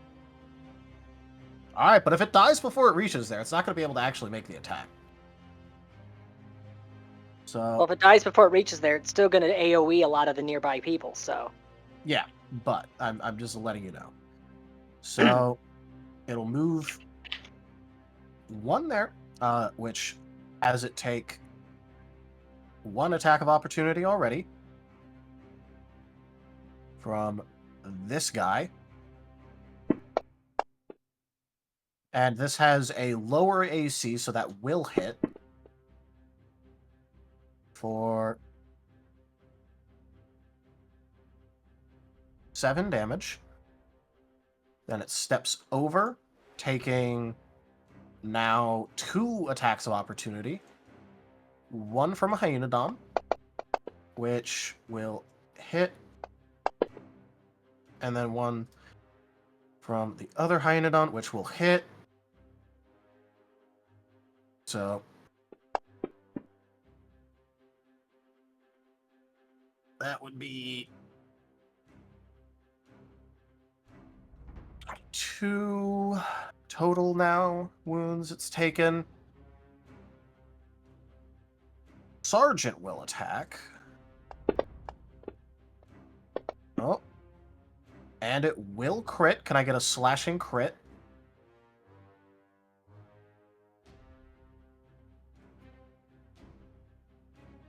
The pikes, those 2 would get attacks. Any of the ones it's passing over top of, are they going to be counting as taking trampling damage, or is it just stepping over them? It's just stepping over them. It doesn't have, like, a trample attack, so... It's not a bulldozer. Oh, there might be another crit coming. Oh, no confirm. No, it's the Yeen Dozer.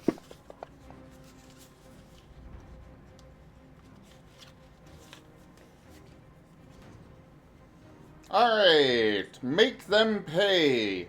Triple damage, and you have advantage on your next attack against the attacker.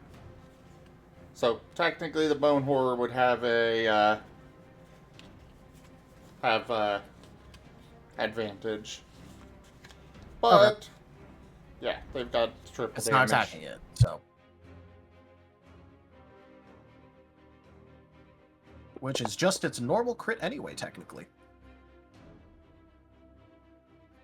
Well, that damage is racking up. That is 8 plus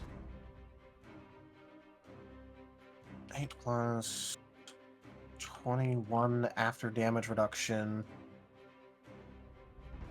plus 6 after damage reduction, which is 35 plus 32. That is 67 already. That's half its health. As it follows the line, yep, the pike activates. As it follows the line, yep.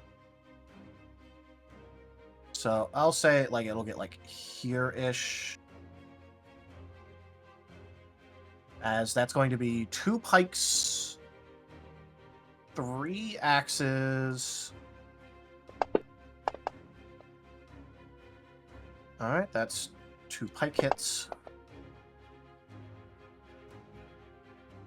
That'll be a sergeant, who also hits.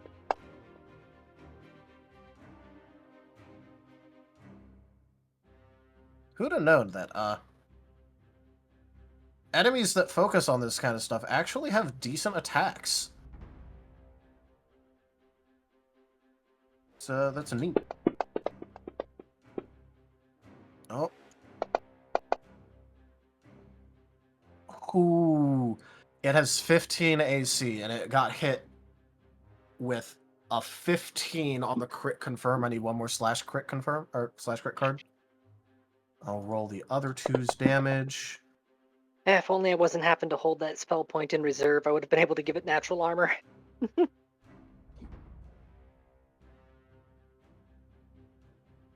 Oh wait, it's charging, so it has minuses to its AC anyway. Want to know how I got these? Double damage, and you receive a permanent scar on your face. It's not going to have a face in a second, so it doesn't matter. I don't think that one matters.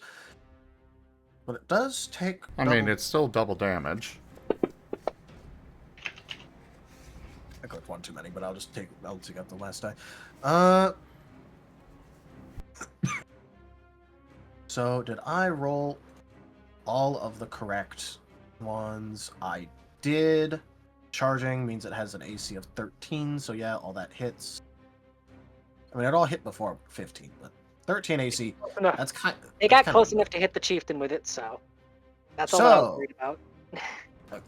With damage reduction, it's currently sitting at 67 HP.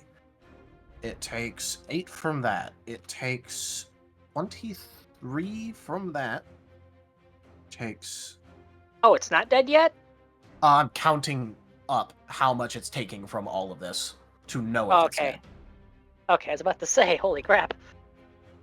Plus 6, plus 5, plus 9. It has taken 127 damage. Yeah, it's down.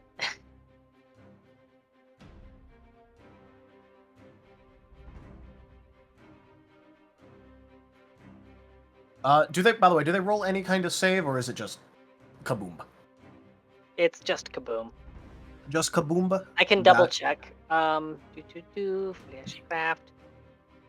And this one. I didn't care about the. It doesn't say anything. It doesn't say anything about saves. It just says that it deals necrotic damage as an AOE. All right. In that case, 14d6 damage.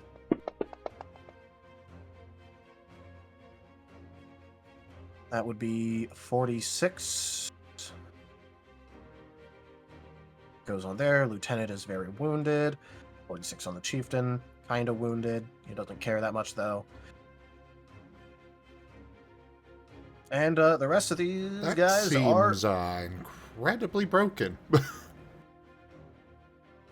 To be fair, she's point dumping all of this. And also, that's like the last one she can make, so. Wait, that is the last one I could make? Only the 2 of them? Yeah, there was only so many bones. You could only make like 2 or so bone horrors from this. You're not making a bone horror every single turn for the entire fight. I thought I'd have at least 3 worth. There is miscellaneous ones that you can still use to make normal ones, but there's not going to be 3 for bone horrors. Now, what's left in the bone pit, plus the corpses that I've recently created, and any bits and pieces that might be left of the original 2, would there be enough to scrape together to make one final bone horror? If you could make it so that way the bones are all together, then yes. Currently, they are far too spread out. Twins, scrape together everything that's left. I have a plan. Oh wait, actually, hold on. Those hyenodons are fine. They're damaged. They aren't dead though.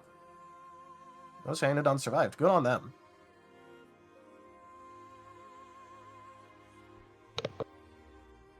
That's terrifying, actually. Yeah, they're kind of tanky.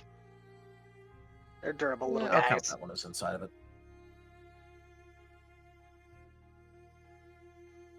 All of you. Over there. Alright, please delete the AoE. Thank you.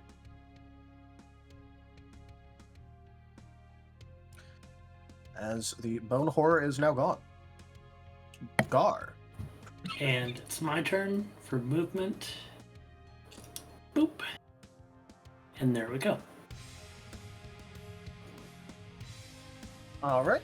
The other lieutenant is going to rush over to a chest, grab something out of it, and then turn around, actually noticing Snow now, because you are literally just standing at the door.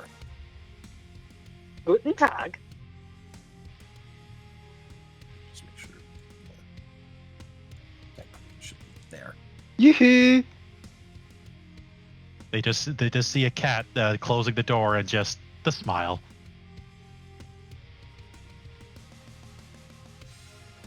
Big winter blowout. Oh, Timber's net is being wonky.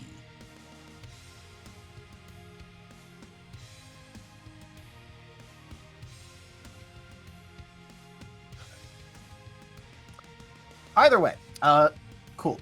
So, time to start mass moving. Starting with these guys. These guys are going to be taking runs. Which means they're going to be down there.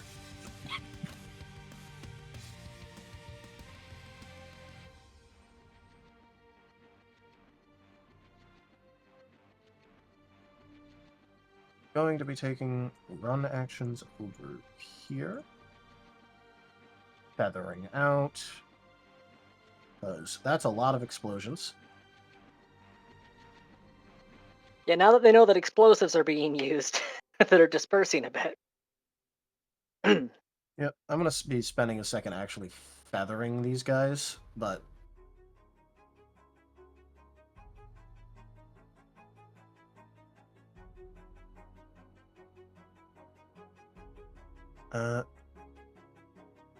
Interestingly, these two hyenodons are going to be running over here. Let's say like there. I'm back. Welcome back. It is now enemy movement turn, and they are mostly running around feathering out. Because lots of explosives, lots of nasty stuff, bad. Yeah, I'm watching the stream on my phone, so I kind of know what's going on. Cool.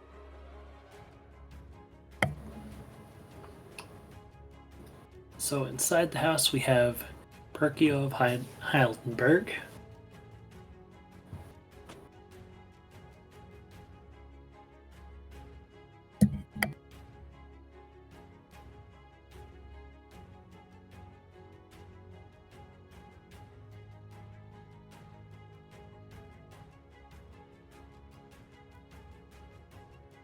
And they'll stay, like, slightly clumped up back here.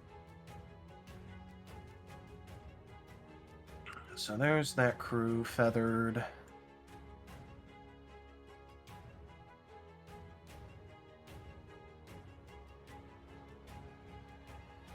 You know what? Here, I'm just gonna, like, block move and then feather afterwards.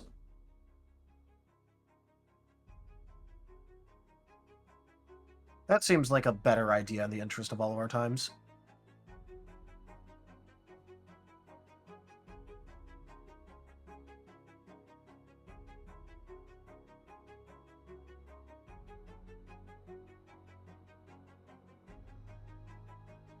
These guys are going on their own little flanking maneuver over here.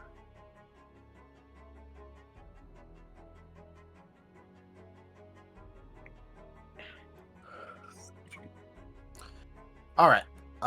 This is vaguely where they're going to end up. They are going to be feathering out. But, Rose. Alright. So, since since Billy and McRib have reached the gnolls, she is going to be releasing control over them. She's also going to be dismissing, aka self-destructing, the Coco Cam remotely. And Svefenthorn's move action, she is going to carry Sycamore over the wall and drop him into the bone pile. Rose herself will be holding action of summoning a full-strength bone horror now that she has enough command points freed up for it, and asking Roy to scrape all of the loose bones and corpses from the field towards the bone pile. She has a plan, a final fuck you.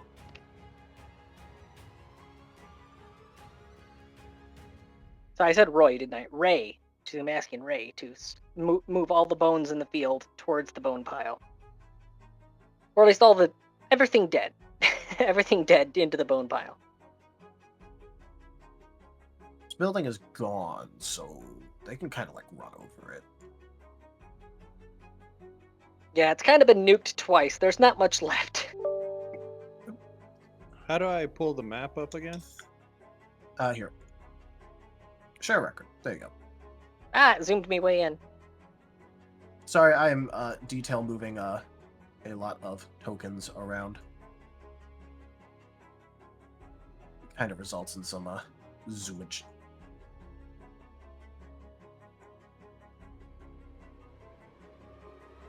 Well, Rai can't really do the scraping, but he is going to do a wall.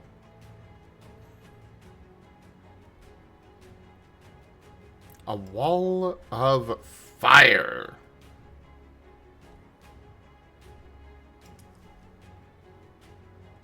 Based. So, those two lines I just made, I believe that is the field of view the tank currently has for selecting targets.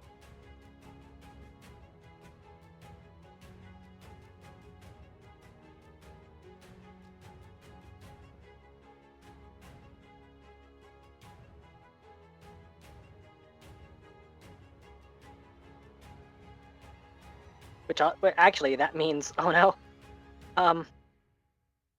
that's the field of view he has. That means, wait, drawing.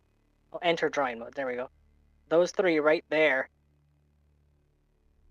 are in a nice, perfect line for a cannonball to bounce through them.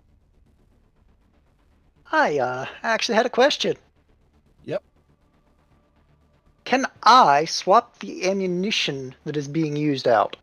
Nope. It is magical, so there is no ammunition to swap. It's literally shooting like balls of magic, effectively. I thought it was just conjuring balls of iron. Nah. Well, it's basically it's a ghost cannonball that vanishes after being fired. So I was hoping to replace it with one of my alchemist bombs. That would be fun. I'll let this destroy. These guys can be up here. If I can get a line of them, I can start cleaving. Oh, I think you're gonna have that next turn.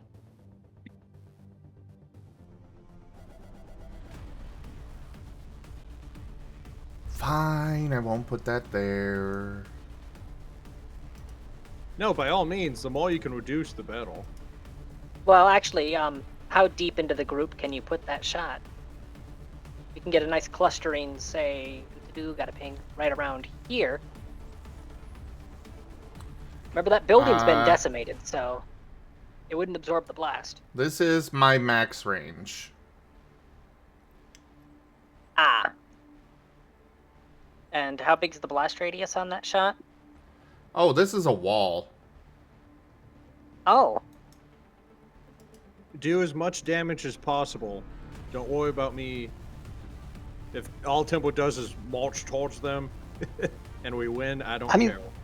There's also a there's also a really nice line of them right here. I'm gonna do a wall there.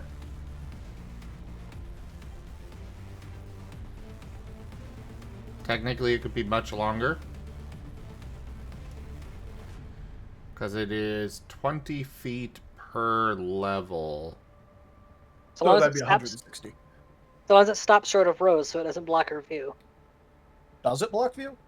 It does It's not. fire. Oh yeah, it's a magical wall. Yeah. And that partitions off a portion of the group so that it's a manageable number for Timber and Gar. They would have to detour around it or try to climb over it or something. That's going to slow them down. Especially since they'd also... Especially since they would also have to detour around the what's name, the cliff.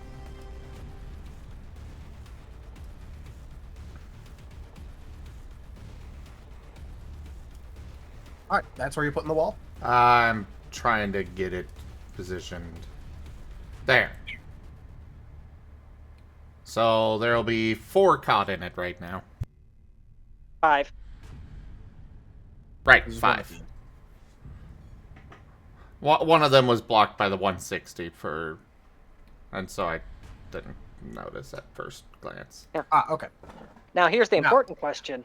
Does it magically appear right where it's at, or does it like rise up from the ground or whatever? Because it'll be cutting through that pile of lumber there. It does not specify, so for flavor, I'm gonna say it rises up. But yeah, it does not block line of effect, line of sight, projectiles, or thrown objects.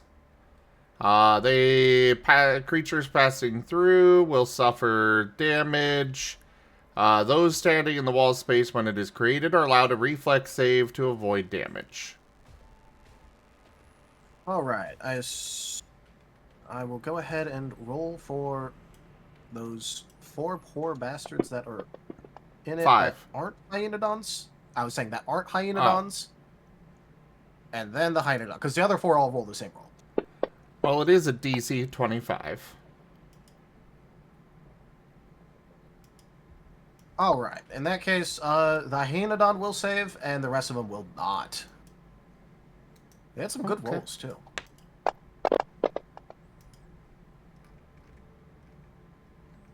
Nine. Those take 9 damage. Got it. And with this,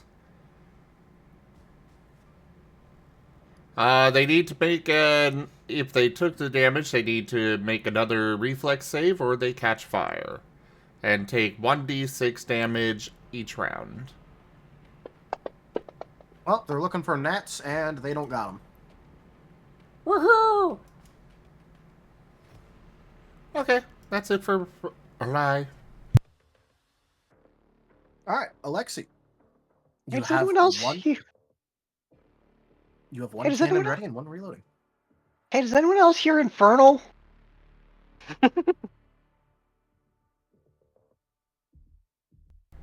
And this would be about There- the time that the boss fight music has definitely begun. There is just evil cackling in everybody's heads. Yeah, it sounds kind of like that. I've got a clear field of view to that Rose pointed out. And these cannonballs don't explode, they just go in a line and then disappear, right? Yeah, they behave like an iron cannonball, which means after the initial impact, they get a bounce. Well, plus 1 ion cannonball. Yeah.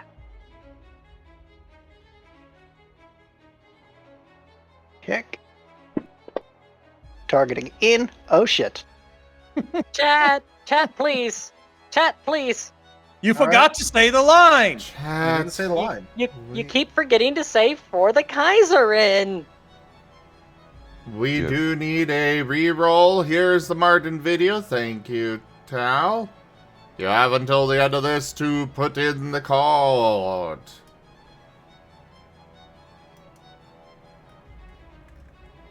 You see, You have to say Alexi for doesn't the believe Kaiserin. Alexi doesn't believe in the Kaiserin and keeps forgetting to say that because he thinks his math is actually useful, but we're obviously shown that math is obviously a lie. Math is heresy.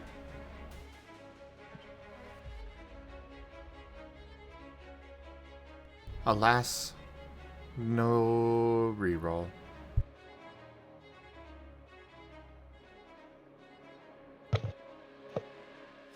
I do want to point out that even with a natural 1, that's an 18 on a skill check. Doesn't matter. Now, are you going to remember to say for the Kaiserin next time? Probably not. I'm bad at remembering things.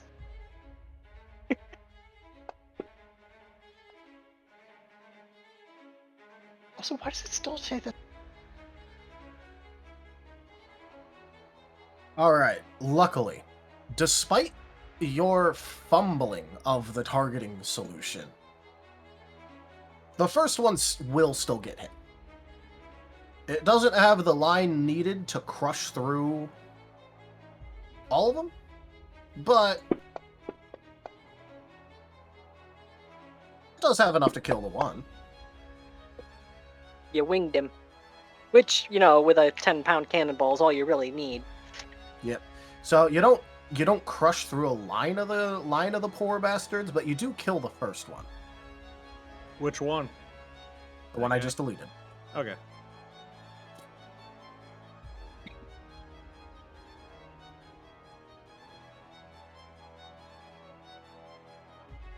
And the guy behind him's now got a fresh new coat of red fur dye. Yep.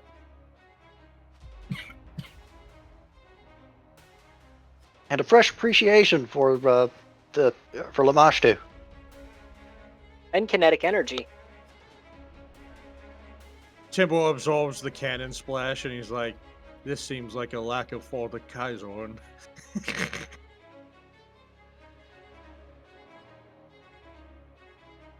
All right, Alexa, anything else for your turn? How close is the nearest sapient being? Well, technically, there's people right outside the tank right now. Yeah, all the you have a will. set of guards in case people try messing with you. The rabbit folk. Okay, I'm gonna be swearing very, very loudly. That almost rolled a nat one. I saw it barely tick over. The impotent rage. Just squeaking furiously. I don't know. I mean, that did wind up being a 19.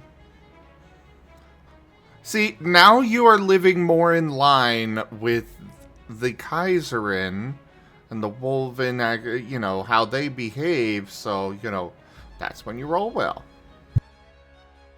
Apparently.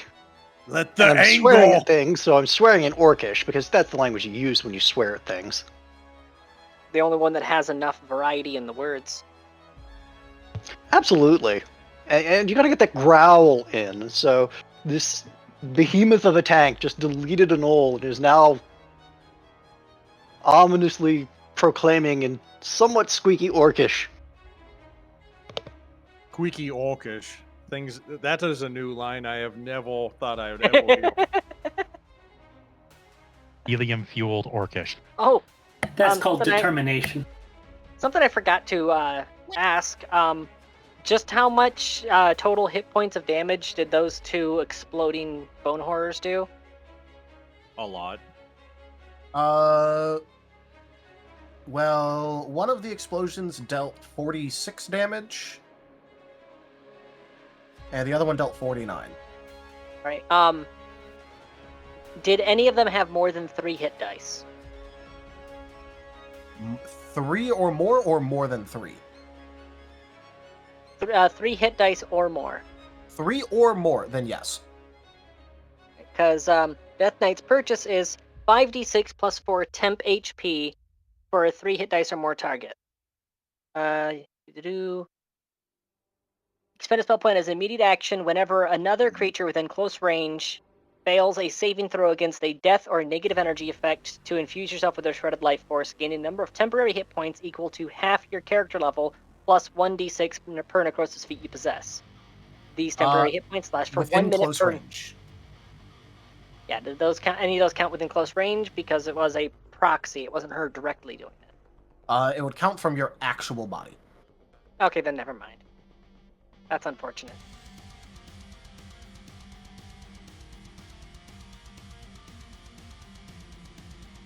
All right. You would be able to swear loudly and intimidatingly there, Lexi. You are enraged.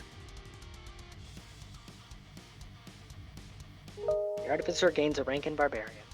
Ray. Will Ray be following Rose's request to scoop all the dead matter off of the battlefield and into the bone pit?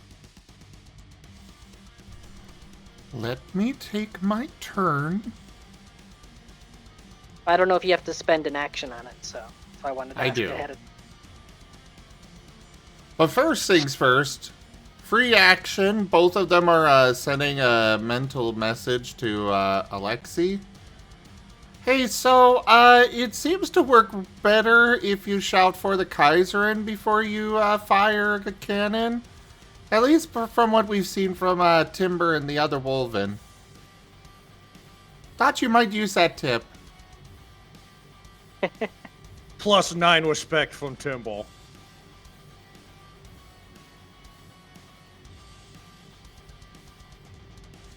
So plus Alexei's no brain respect? makes a very rude mathematical gesture.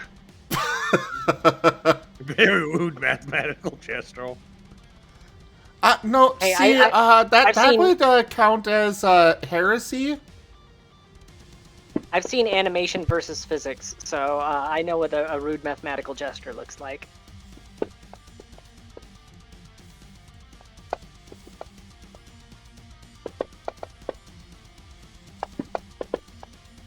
What are you doing?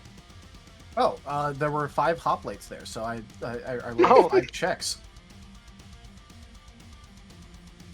See if any of them were actually intimidated by Alexei. 2 of them were.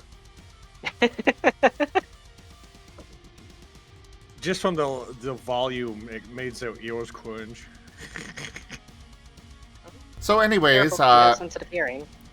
Ray is going to start gathering up bodies for Rosalia. He's got a lot of range on the telekinesis, and as you know, he can lift a lot. So, yeah.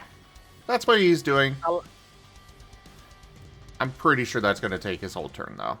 It would. There is a lot, and it is spread all around. So that's it for him. Is he able to do it, though? Yeah.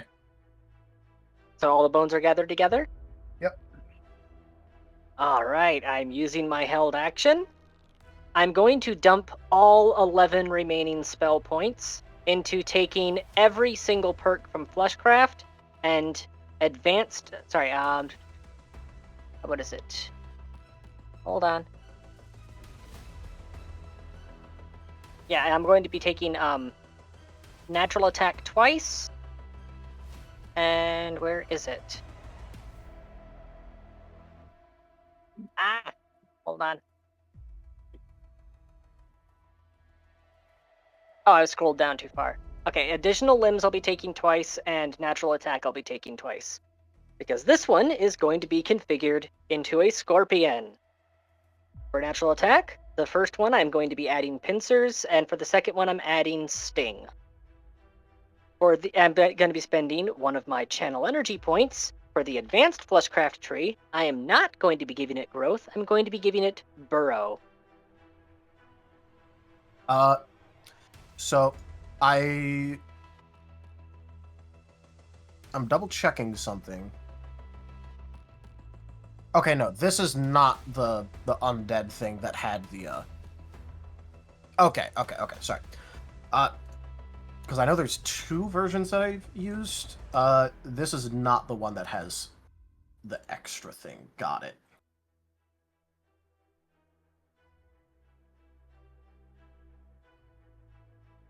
Continue. And as for combat talent, the sphere I'm going with is the Brute Sphere, and the talent I'm giving it is Unstoppable. When making a charge, you can push your way through obstacles blocking your path, be they creatures, objects, or others. You may charge over difficult terrain. This movement still costs twice as much as normal. Additionally, when making a charge, you may attempt to overrun a creature in the path of the charge, or to make a strength check to break an unattended object such as a door or wall that is in your way, as a free action. That does... Damn it. It might As a help free if action. it might help if you just put it, copy and paste it into the ATA chat. Okay. That way you don't have to rattle it all off, and I don't have to try and memorize it on the go.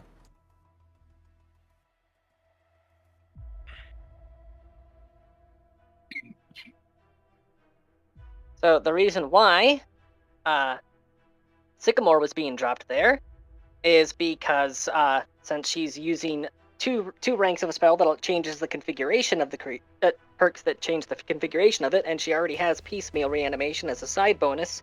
She's going to be having a cockpit in the head, which is where Sycamore's at. Have fun, Dad. He's all yours.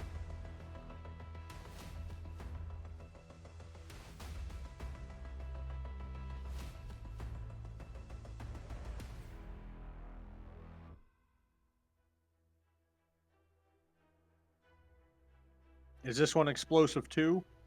Yep. And remember, Sycamore is undead, which means when it detonates, it guarantees that he'll be at full health. I was more worried about all non-dead people getting in though. Oh, Well, don't it worry. all went into the bone pit, so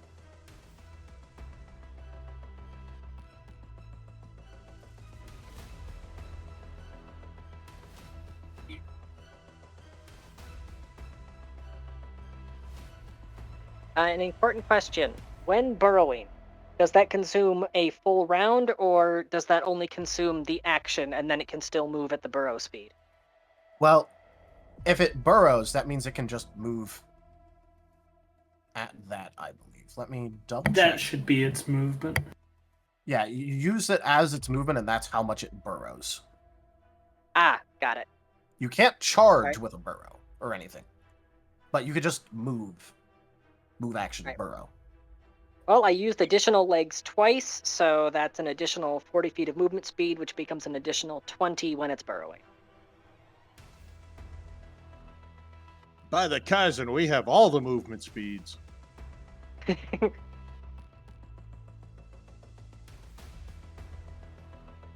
All right, so this is just a normal, so it's 10 by 10. Yep. And make sure in ATA you actually just go ahead and write down what it has.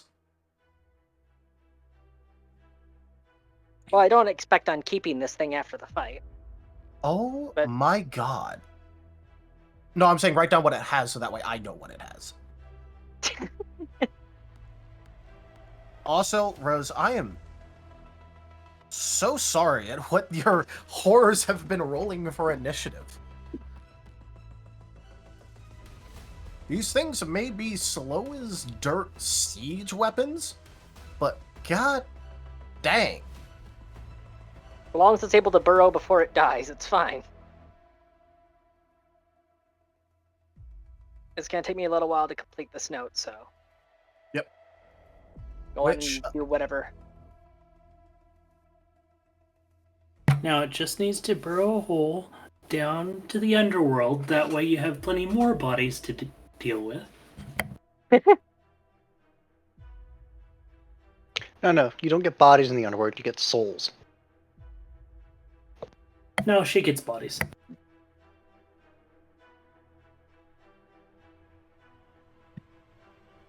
Her patron, I should say.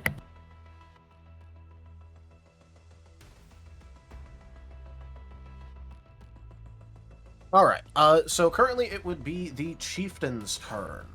Let's see, there's a massive wall of fire. That's, not exactly good.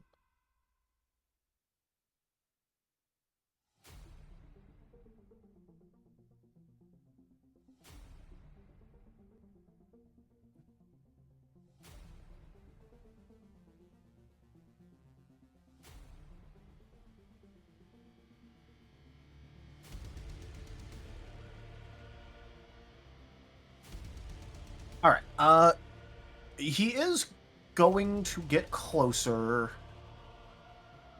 here. And then, using his axe, he's going to swing out and decapitate the hyena right next to him.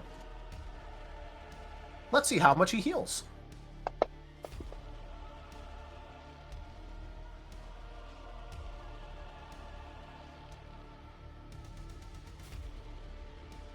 He has healed a bit. Back up to moderate. Alrighty, let's see. I guess I'll just move up to the closest enemy. Just so you're aware, H's are just like normal hyenas. Yeah. G's are axe and shield gnolls, and P are pike gnolls. Yeah. Because I'm not quite sure how cleave works, because I've never used it. Alright, what version... I know you picked up at least one cleave feat. Do you have multiple Yeah, cleave I picked a feats? couple, actually.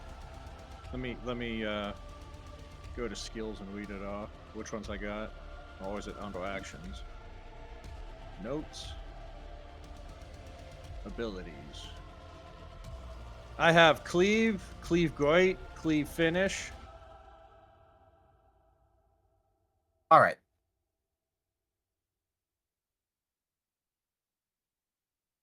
So...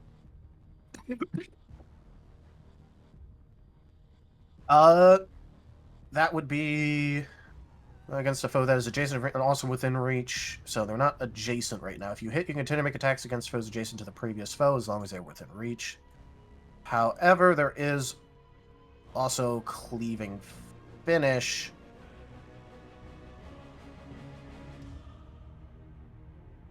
All right. So that means, for example, if you were to move here, Yeah. and you attacked this hyena with a normal basic attack.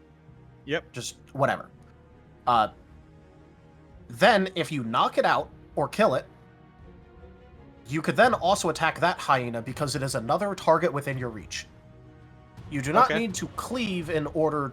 do a cleave action in order to benefit from cleaving finish. However, in order to benefit from greater cleave, or great cleave, they need to be lined up next to each other. So, like, let's say you attacked the Hyenodon right here. Yeah. You could then attack this guy, and then attack this guy. And you could basically cleave through as many enemies as they are adjacent to each other. Okay. But you'd still be taking damage from the wall of fire. Mm-hmm. Yeah, Well, I'm just saying, yeah. like, you know, it, as an example.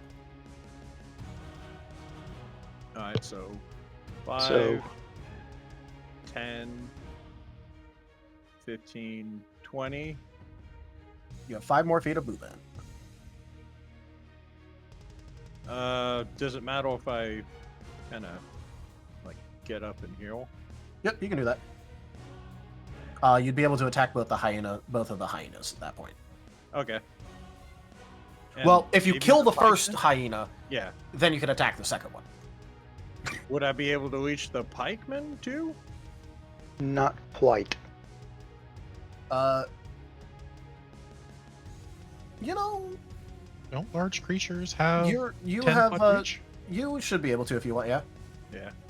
Yeah, if I like hover over your thing, I can see who you're currently threatening. Yeah. So yeah, you might be able to take out up to 4 people if you one-shot all of them. Okay. Well, first I'm gonna go for the hyena. Me. With And this is my- you make a single attack. Yeah, single attack. With the... There we go. There we go. I've just finished the note. It is titled Horror Scorpion. It is in my notes. You should be able to access it. That hits. Alright. Tempo's regular attack. Oh, yeah. All right, let me double check the health on this hyena. Yep, that kills it. Okay,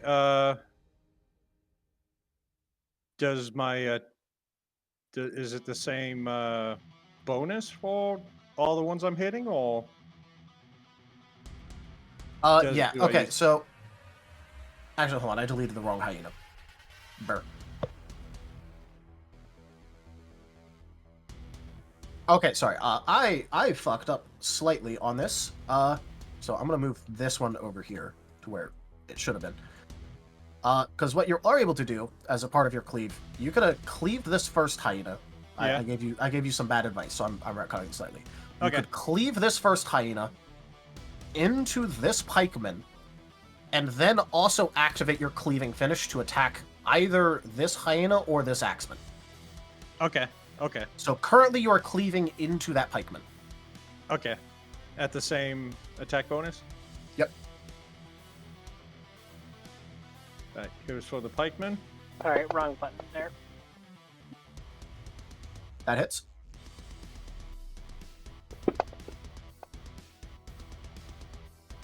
Just notice that Timber's offset by half a square there. Oh, sorry.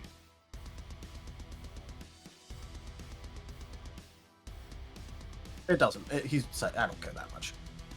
All right, that would kill him. And now you can choose between attacking either the hyena next to you or the guard, or the axonal. I'll go for the... What's the regular hyena is armed with? Teeth. Teeth. Teeth? Okay. I'm gonna go for the axe one then. Yep. Just so I can give you correct information, the normal hyena makes a bite at +3 with 1d6 +3 damage and attempts to trip. The axe guy just attacks with at +3 with 1d8 +2 damage. I'm still gonna go for the axe guy. All right. Is it still my regular? Yep. Regular attack. Yep. Okay. One thing to remember is that this does -2 your AC, because you're effectively just making an all-out offensive maneuver. Yeah. But you know that makes you go down to 21. Yeah. So basically, without my sticky note. Yep. And that would hit. And kills. All right. So Timbo just runs up, swings his sword, and cuts through three gnolls. A hyena and 2 gnolls. Yeah. And I believe, yeah, because I can't full round because I moved. Yep. Okay. And, well, Hey, that's also sweet. when you cleave, it is just as a standard action. Yeah. Okay. So you can move and cleave whenever the hell you want. Okay. And I'm all out of targets I can hit now. Yes, Okay. that Hey, is your three's turn. respectable. Yep. Technically speaking, as long as they're stacked up around you, you can kill them. Yeah. On the plus side, I bet it also feels pretty good to finally get to kill multiple things at once with that feat. Yeah, we've always been fighting one big thing, and I'm all like, man, I put points into this. Yeah.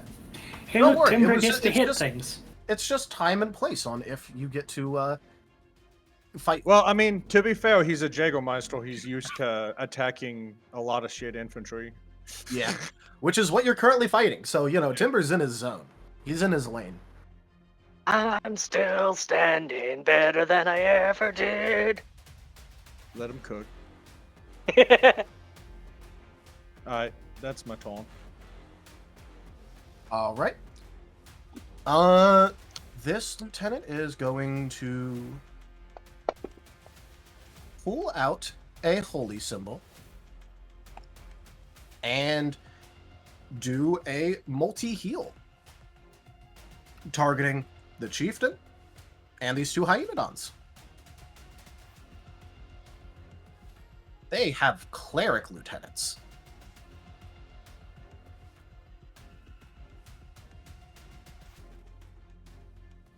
Heresy.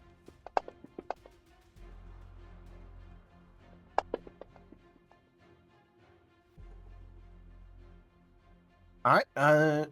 He goes down to donk. Goes down to doot. And the hyenodons are healed too. They now have more than a stiff breeze worth of health.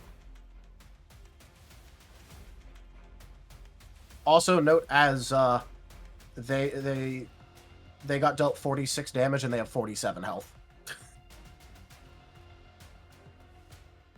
They do live. And now they are no longer as his Ouchie. low health. Snow. You're in a cage match effectively now. Let's go. You're trapped in here with me. I mean, you're not wrong. And if they are cleric kind, they may not do so well against a brawler in their face. That is true, but these are effectively war clerics. Well, Snow is going to choose not to charge, but he is going to use a movement to get up, and because he doesn't want to lose his AC, and he is going to attempt to punch it, and he is going to expend a stunning strike. Are these active tokens, or is that where you were dumping bodies? Oh no, those are active. All right. I already asked that. It was in a whisper, though. It was in a whisper. All right, one attack. Respectable. 23. 23 hits. Okay, and it must make a fortitude saving throw DC 16, or it is stunned. All right. DC 16. Aw. Fortitude, that's mid. 16, it makes that. It rolled 19 total. Unfortunately, only 2 damage, and I will expend, as a swift action, key defense. My AC is now 24 for until my next return.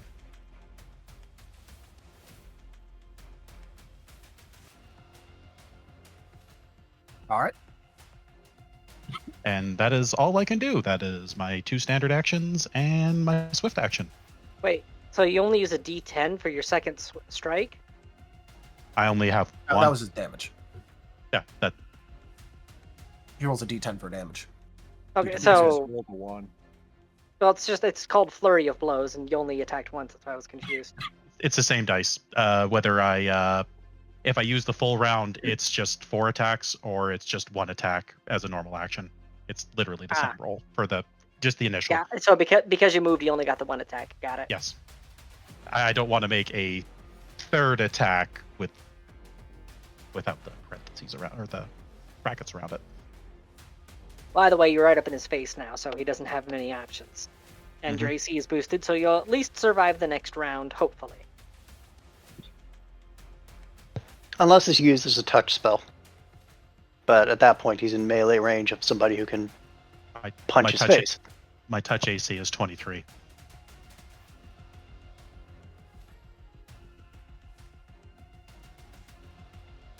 He has an energy shield. No, that is just monk. Well, you said you burned a key point, so. Yeah. Right. Anyways. He has a key shield. Anyway, that would be my turn. It is now Gar. Got a key shield because he's locked in. Oh boy. Gar, it is combat time.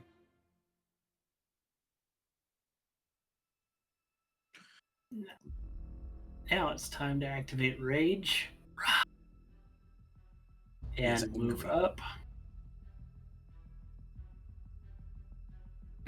And because Rage, and then that, and that's all I can do. Can't do attack with.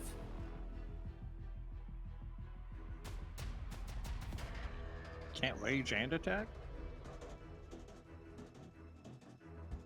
He has to stop to scream. Is Rage a standard or swift action? I thought it was a swift. I thought it was swift.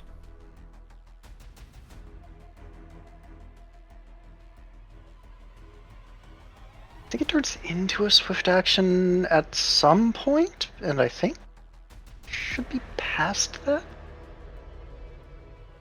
Yeah, I could have sworn it was get mad, hit things. I'm double checking right now.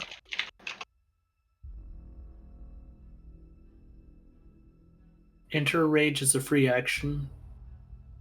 Barbarian can enter Rage as a free action. Okay, yeah, so it's, you can move and attack. So that would be up to there. And then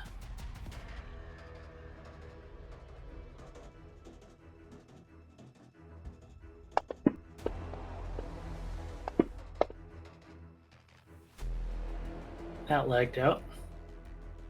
It's supposed to be an attack. Well, the first attack is the crit one anyways, and it confirms, so crit. I require a crit card. Oh boy. Alright. What type? He was using the axe, so slashing.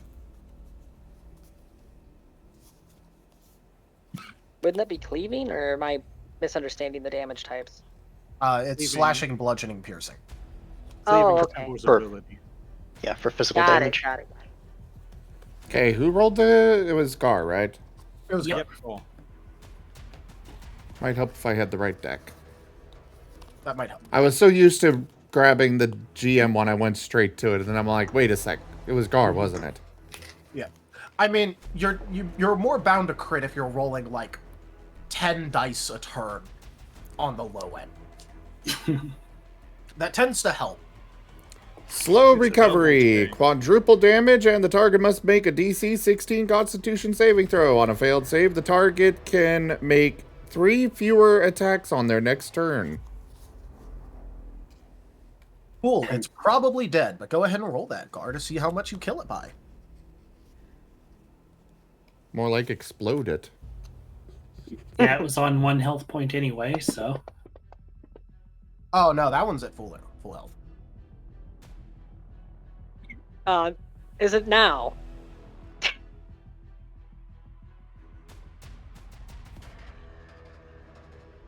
Four That was D12 4. plus 8D12 plus 21.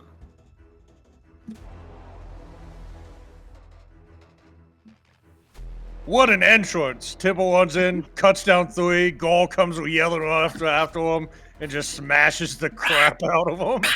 That Gar axe does picked up the 4D12? spare. Wow. We now have 2 half-unidons.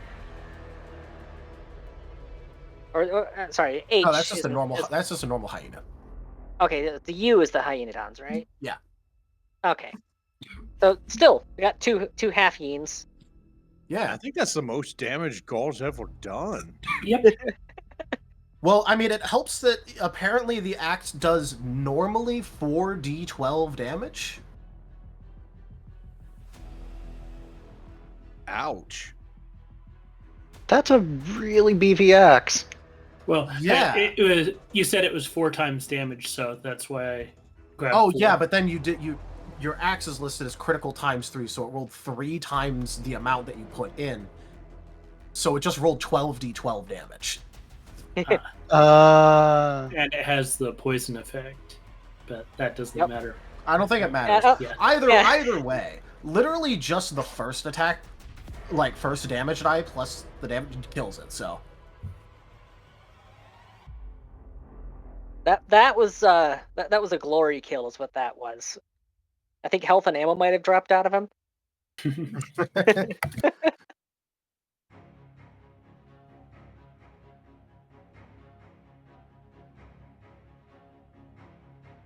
Tibble left 1 because he trusted Gaul.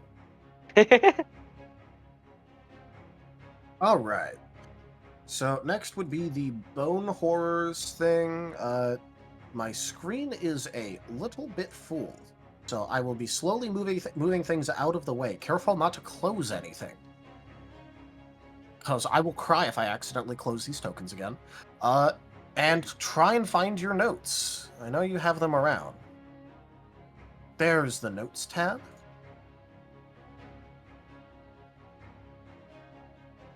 The note is called Horror Scorpion. Ah, okay. I checked the active summons one. I grab Horror Scorpion instead.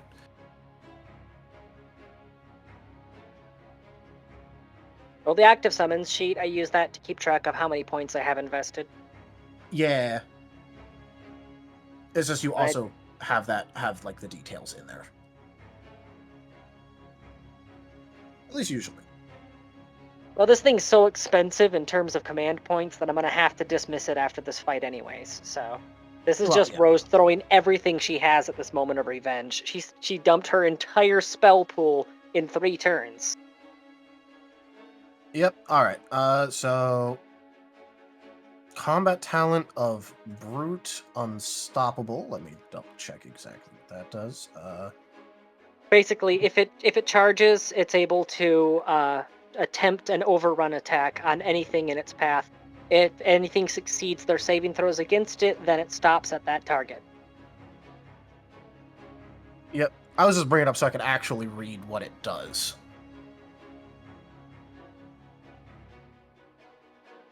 You may attempt to break one additional target. For every 5 hit points. 5 Believe base it's for attack every- bonus. Yeah, okay, it's attack bonus, not hit points.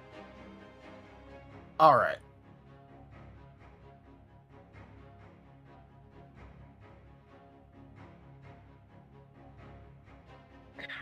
Here, I complete the charge if the success is unsuccessful.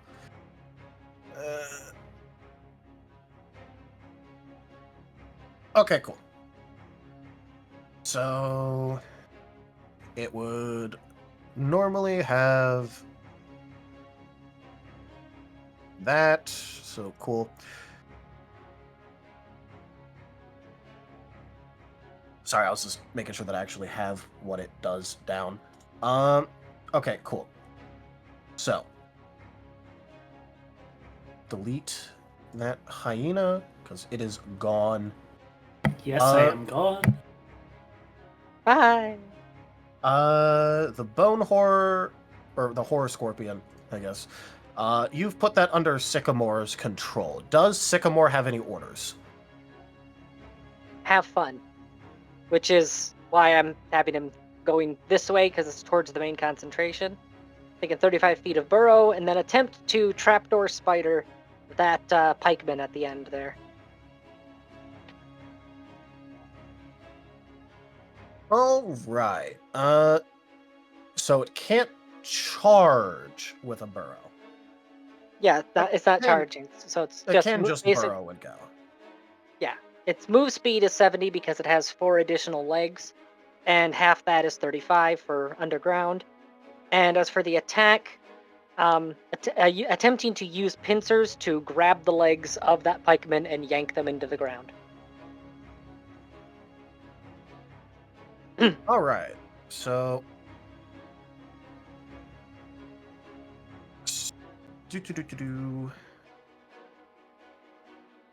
I just wanted to make sure I have this, because this thing is probably going to be around for a second unless it gets hard focused. Yeah. Well, after seeing how quickly the other two went down, that's why she opted for burrow with this one. Because she had the plan to dump everything she had left into giving Sycamore a mech to pilot. And after seeing how easily the other two were dispatched, she opted for burrow instead of size increase on this one, so it can avoid most of the enemy fire. Alright. Let me just go ahead and edit all of its natural attacks to have plus 3d6 inside. Because that's how much it gets from negative strikes.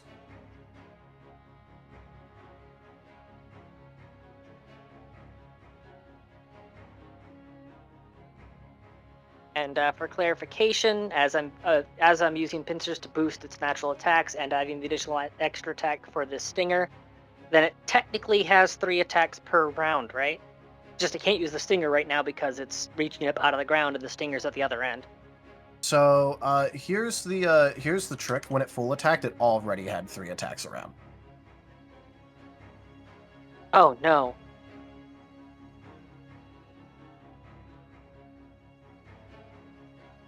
That's the fun little thing for you.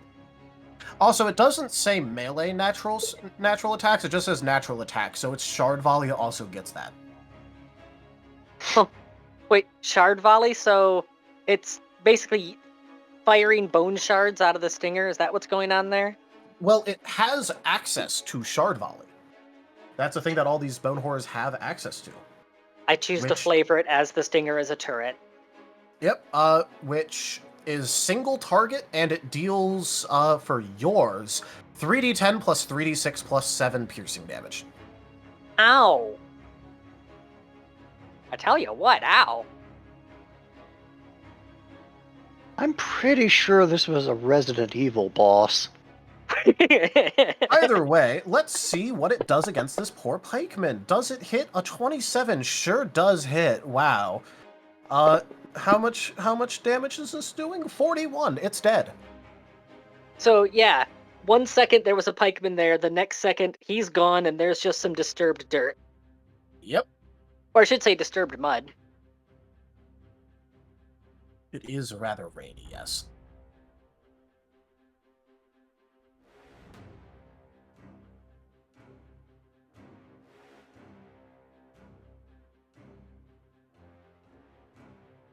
All right. All right, so that is the bone horror's turn. All right. So with this cleric, I forgot to check an action cost thing. What action cost is this?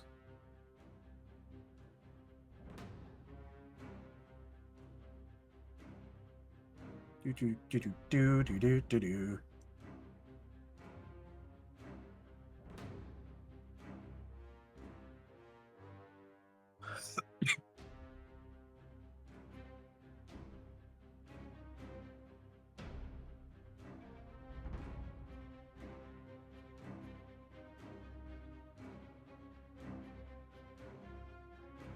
All right.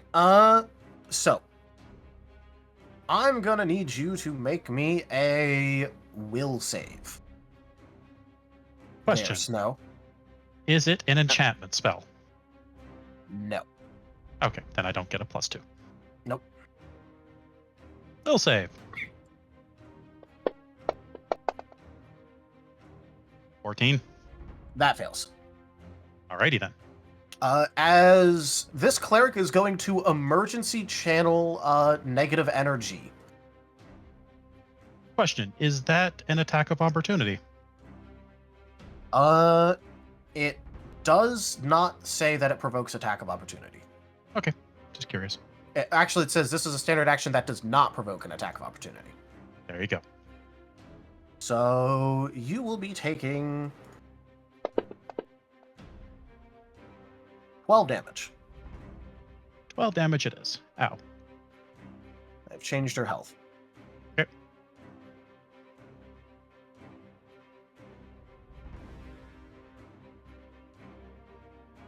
And, well, they don't really have that much else that they're capable of doing right now, really. That was kind of it. So, now this would go to various enemy turns. I went ahead and put it to the top.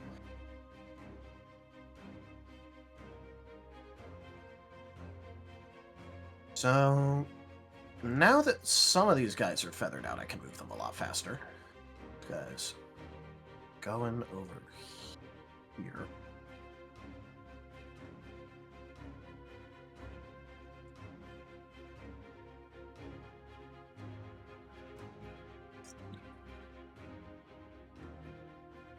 Alright, these guys were already in the wall, so they're not technically passing through. So, charge. I think start turn wall also deals damage, but I will double check energy wall for you. Well, I remember there was one for if you're in the wall as it's created.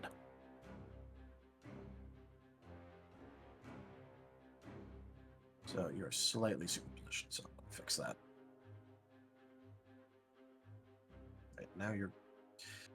Timber, you have a bad habit of being hard to determine if you're superpositioned or not. I am sorry. There. Now you're technically not superpositioned, because now you're taking up a 4x4 exactly. Yeah, I'm not quite sure if it's the circle or the square that's screwing me up. Yeah. So that'll be a charge Okay. there, a charge there, Gug. charge. Can't charge. Gug. Gug, gug. Can this guy charge here? He can. This guy moves normally. This guy goes here. Can these guys fit around this? They can. So they will be able to run around over here. They're taking the long way, but it doesn't stretch the entire thing, so they can, like, filter through.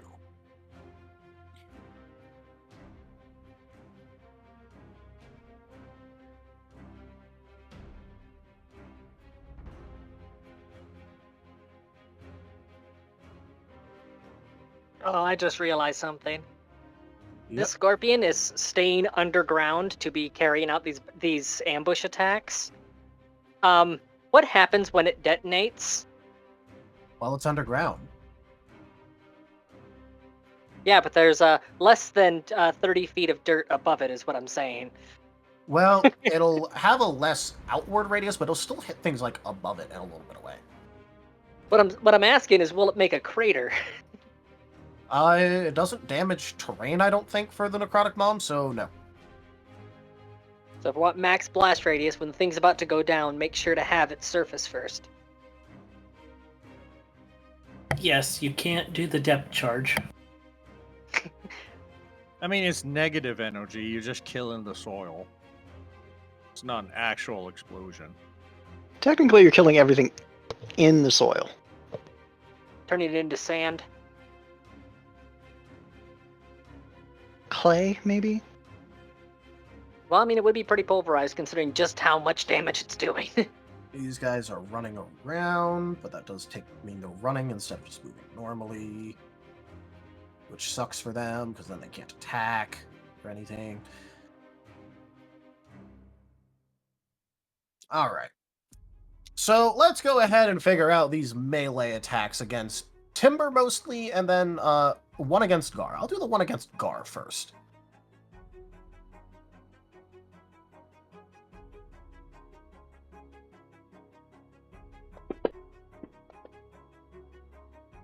That would hit. And Gar takes 9 damage. How? Alright. So that would go down to 5.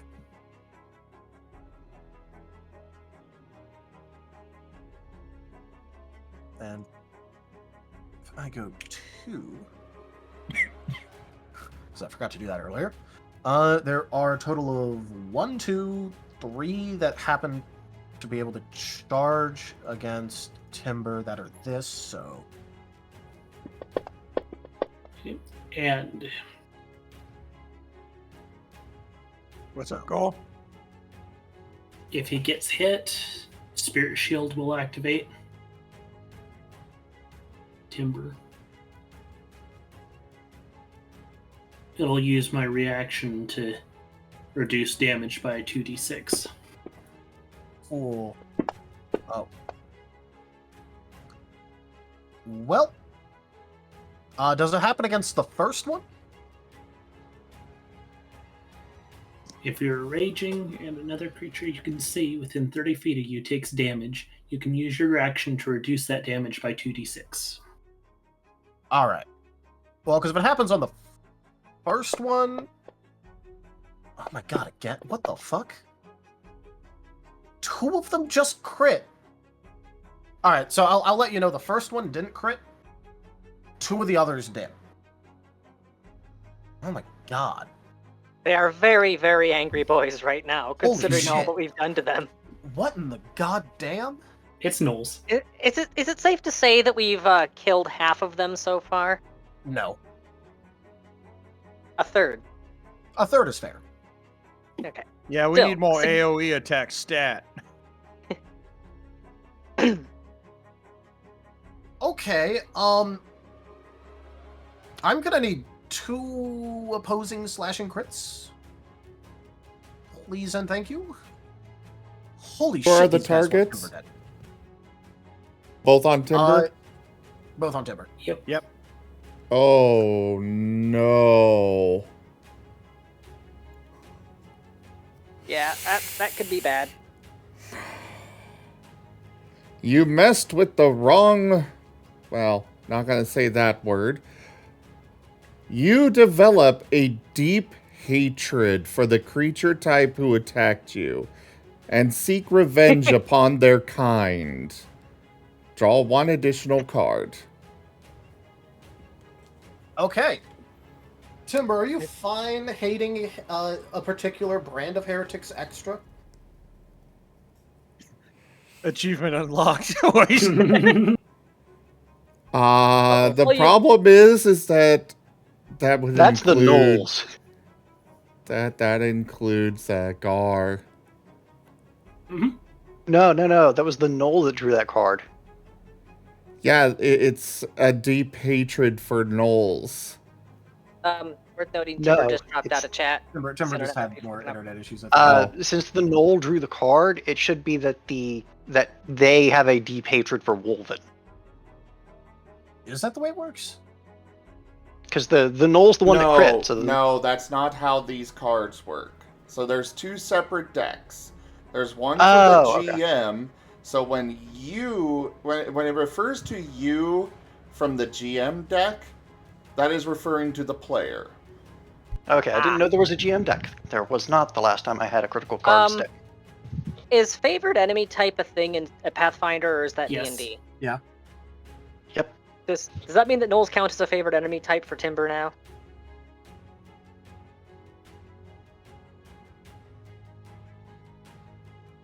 Not specifically. No. This would just be like, because favored enemy is like a ranger thing. Okay, fair enough. It's something you specifically have to hunt for. All right. Timber says that he's still here, like watching the stream. It's just that his net's being weird. So I guess let's hear about what the other cards are. 'Cause one Okay, of those was so draw another. yeah, that was for the deep hatred one. The follow-up is off form, quadruple damage, and you have disadvantage on melee attacks for the next 1d8 rounds. Oh no. And then for the next, the second crit, sweep the legs. Make a DC 12 dexterity saving throw. On a failed save, you are knocked prone. So one really fucked him up. The other one is just like, oh, okay.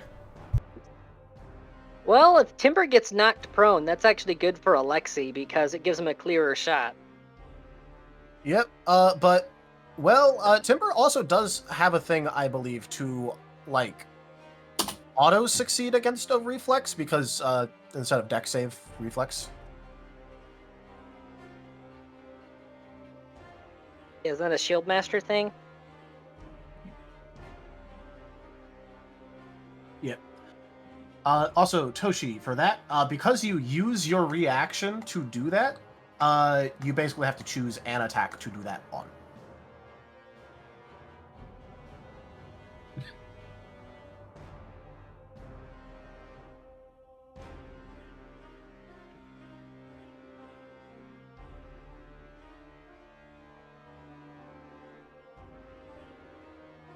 All right, Timber has a +2 to his reflex saves. You know what? Here, actually, I can just pull up in your character sheet and check.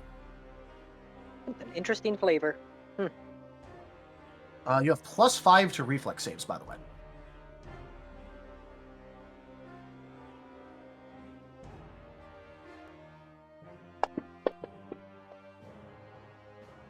All right, so he's not prone. You rolled a total of 24. Sorry about that, guys. All right. I went ahead and rolled for you against the prone part. You're not prone. Okay. Now, what dice was it for how many turns he'd take a malice? 1d8. I think it was 1d8. 1d8. Wow. Yeah, that's brutal. All right. Well, you got lucky. It rolled a 2. So for the next 2 turns, because the general equivalency is -5, take -5 on all melee attacks.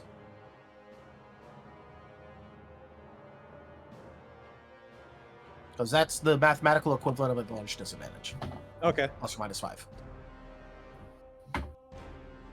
So for damage, 1, 2, 3, 4 on the crit. Ah, yep. All right, so that is what that does. Got it. Got it. I'm just going to reroll that.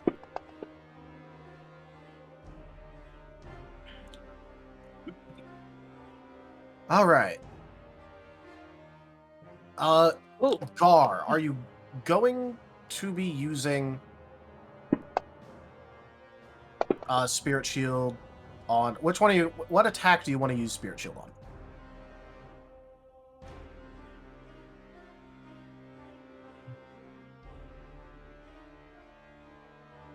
on? Toshi, if you are talking, you are currently muted.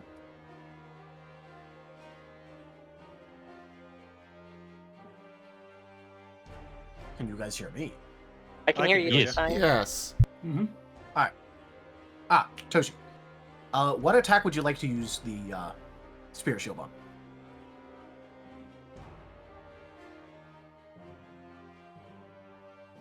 Because you can pick one, because it's a reaction use. Yeah, it would probably be the bigger crit.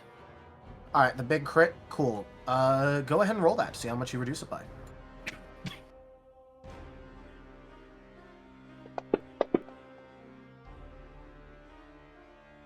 The -2 doesn't matter, I don't think. No. So 6 damage less, got it. Well, you just knocked off like a quarter of the damage. A little bit less than a quarter. Like, between a quarter and a fifth. That's not bad, actually. So that's 21. More than a health potion. Yeah, that one crit, though, really fucked you up there, Timber. The normal guy, who... Okay, wow. That would have hit even if you didn't cleave. Holy shit. Who decided to roll good? So that's the normal guy. Can I get the map again? Ah, yes. Bonk.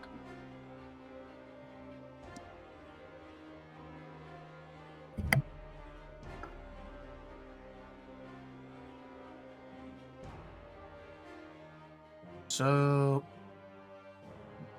And then... Okay, no, the other two were pikemen.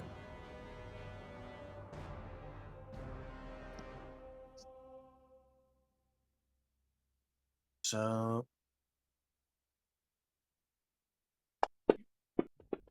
That is a miss. And a miss, so the pikemen do not hit. And now for the Hyenodon.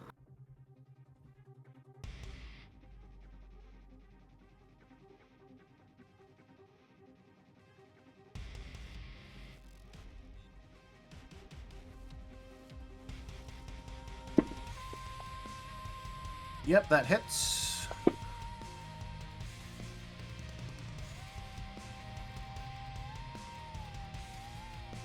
Oof, ouchie.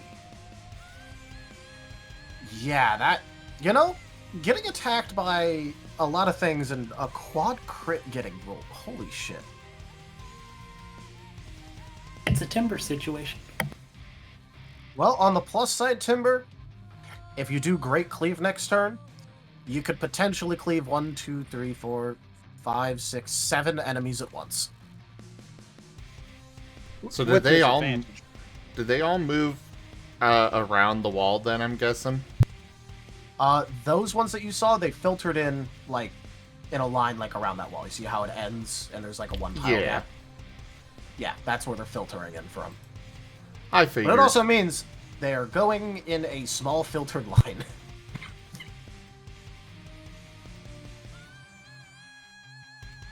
Quick question. Because the scorpion is underground, is it immune or having protection against the AoEs the twins can cast?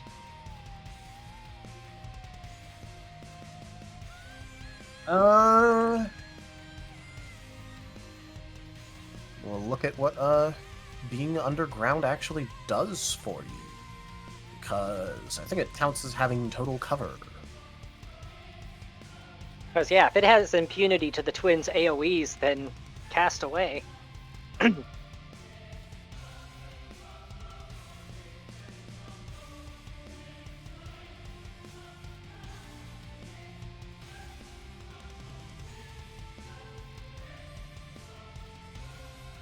I think it gives you, you know.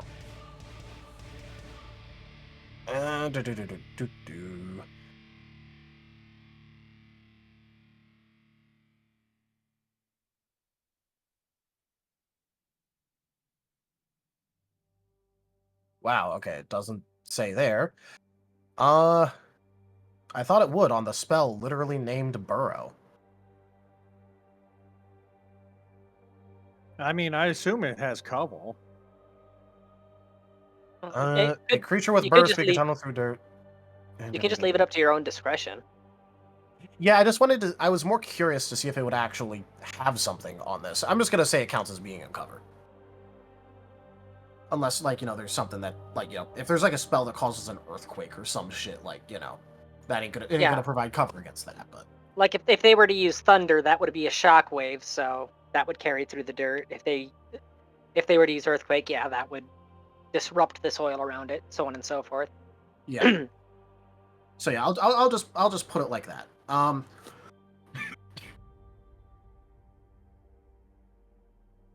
As for the rest of this, these guys just march over here. That's about 30 for them.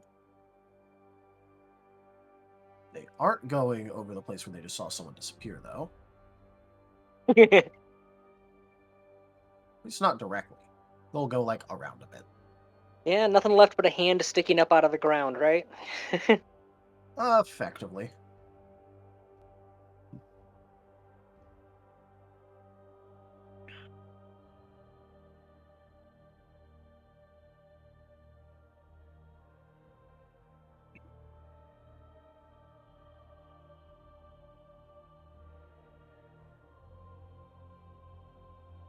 And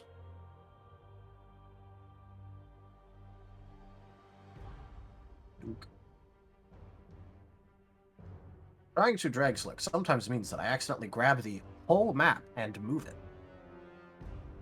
This is mildly annoying when it happens. That's called an earthquake. True. Alright, yeah, I think that's good enough for movement.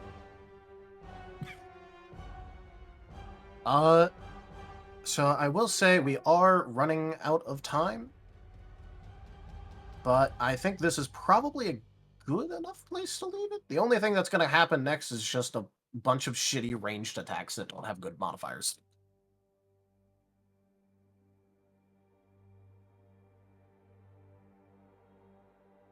So, yeah, I think this is probably where we're going to leave it. With the actual battle proper having been started, and you guys killing about a third of these guys already. Gonna be a massive fucking paycheck. That's what that's gonna be.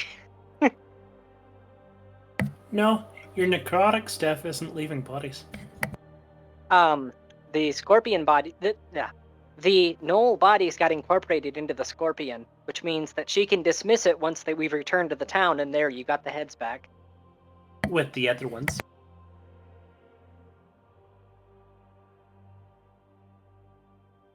Well, yeah, we just load up all the bodies onto its back.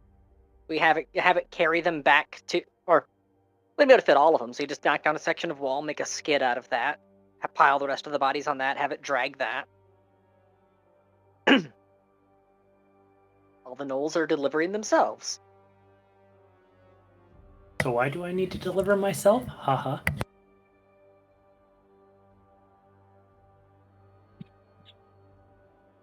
Also, Timber, I'm sorry that crit kind of messed you up bad. It's okay. On the plus side, again, 7. You Now, could see, kill 7 things.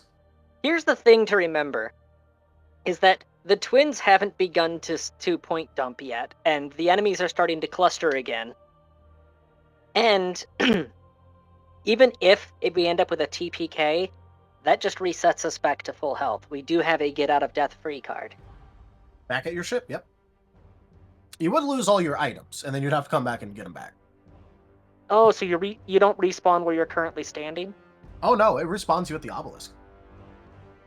Yeah, we'll be Stark back on the naked. ship. You respawn at the obelisk stark naked, basically. Yep.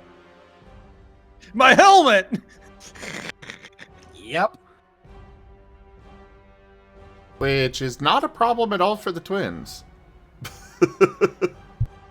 You're no, bad. but you would lose that one thing that's increasing your save DCs. To be fair, that's I only need- increasing it by 1. Increasing a save DC by 1 is a big deal. It think you're- is, but Oh no, you took away the monk's items. Whatever will he do? He will punch and kick. I don't know if those two have been incorporated into the get out No. of death free. I don't think me and Alexi They have. not been, no. If you guys die, you're gonna have to come back the hard way. I mean, Snow could move fast. And you know where an exit is. That is very small, and apparently has gone unnoticed by the guys that were walking past it. I did roll to see if they notice. Hey, I mean, to be Question. fair, things are exploding. do we lose all items? All of your carried items. Oh, so you get to keep equipped items? No, like you just show up as just yourself. Whatever you had on your person at the time, is still on your old body. You Imagine Okay, get like- I'm gonna need everybody to commit ritual suicide. I have an idea. It's No. clone. That's heresy. Tanya Imagine- is clone. It's like Diablo 2 death, where No, like you can don't run back to your understand. body. You don't Oh, I understand. understand. There's- I know what you're there's- getting at. Yeah, there's one specific item that I'd be glad to get rid of. That Oh, is true. However, you're acting like he wouldn't just put it right back on. Yeah, but those few moments of freedom would be nice. Okay, we're definitely not gonna do that because you said the F word.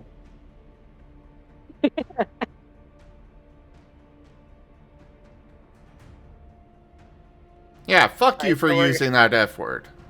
Yeah. So are we gonna be calling it here then? Yeah. It is Um, the time in which I must go because otherwise I am not going to have enough sleep for the coming week. Right. So plans moving forward, so people can think about this throughout the week.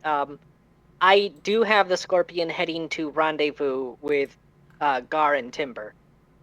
It doesn't plan on emerging out of the ground, but if it's continually picking away people that are filtering towards those two, it'll help keep the crowd a little thin. Yeah, I was expecting more bombardment. I mean, He has been firing a shot every turn, so No, I meant like, I don't know, bombs or something. we only just passed into turn 4. Yeah. well. To be fair, Roy did spend one of his turns helping Rose create the Scorpion, and the Scorpion is functionally picking somebody off every turn right now. Potentially I- 2 next turn if you look at where I've got the arrow pointed. And I did ask if I could use my bombs. I just can't. More AoE, please. Snow doesn't do AoE. He's really good at single targets. Don't worry, he's currently in a cage match with a lieutenant. Mm-hmm. Yeah. Tal, And the bosses are just as important to take out. with this new setup, it is very important that you close Fantasy Grounds fully, by the way. Yes, I will be. Okay. I do know on the current one that is actually important now. Yeah. Whereas before, it didn't matter. L ratio, towards that.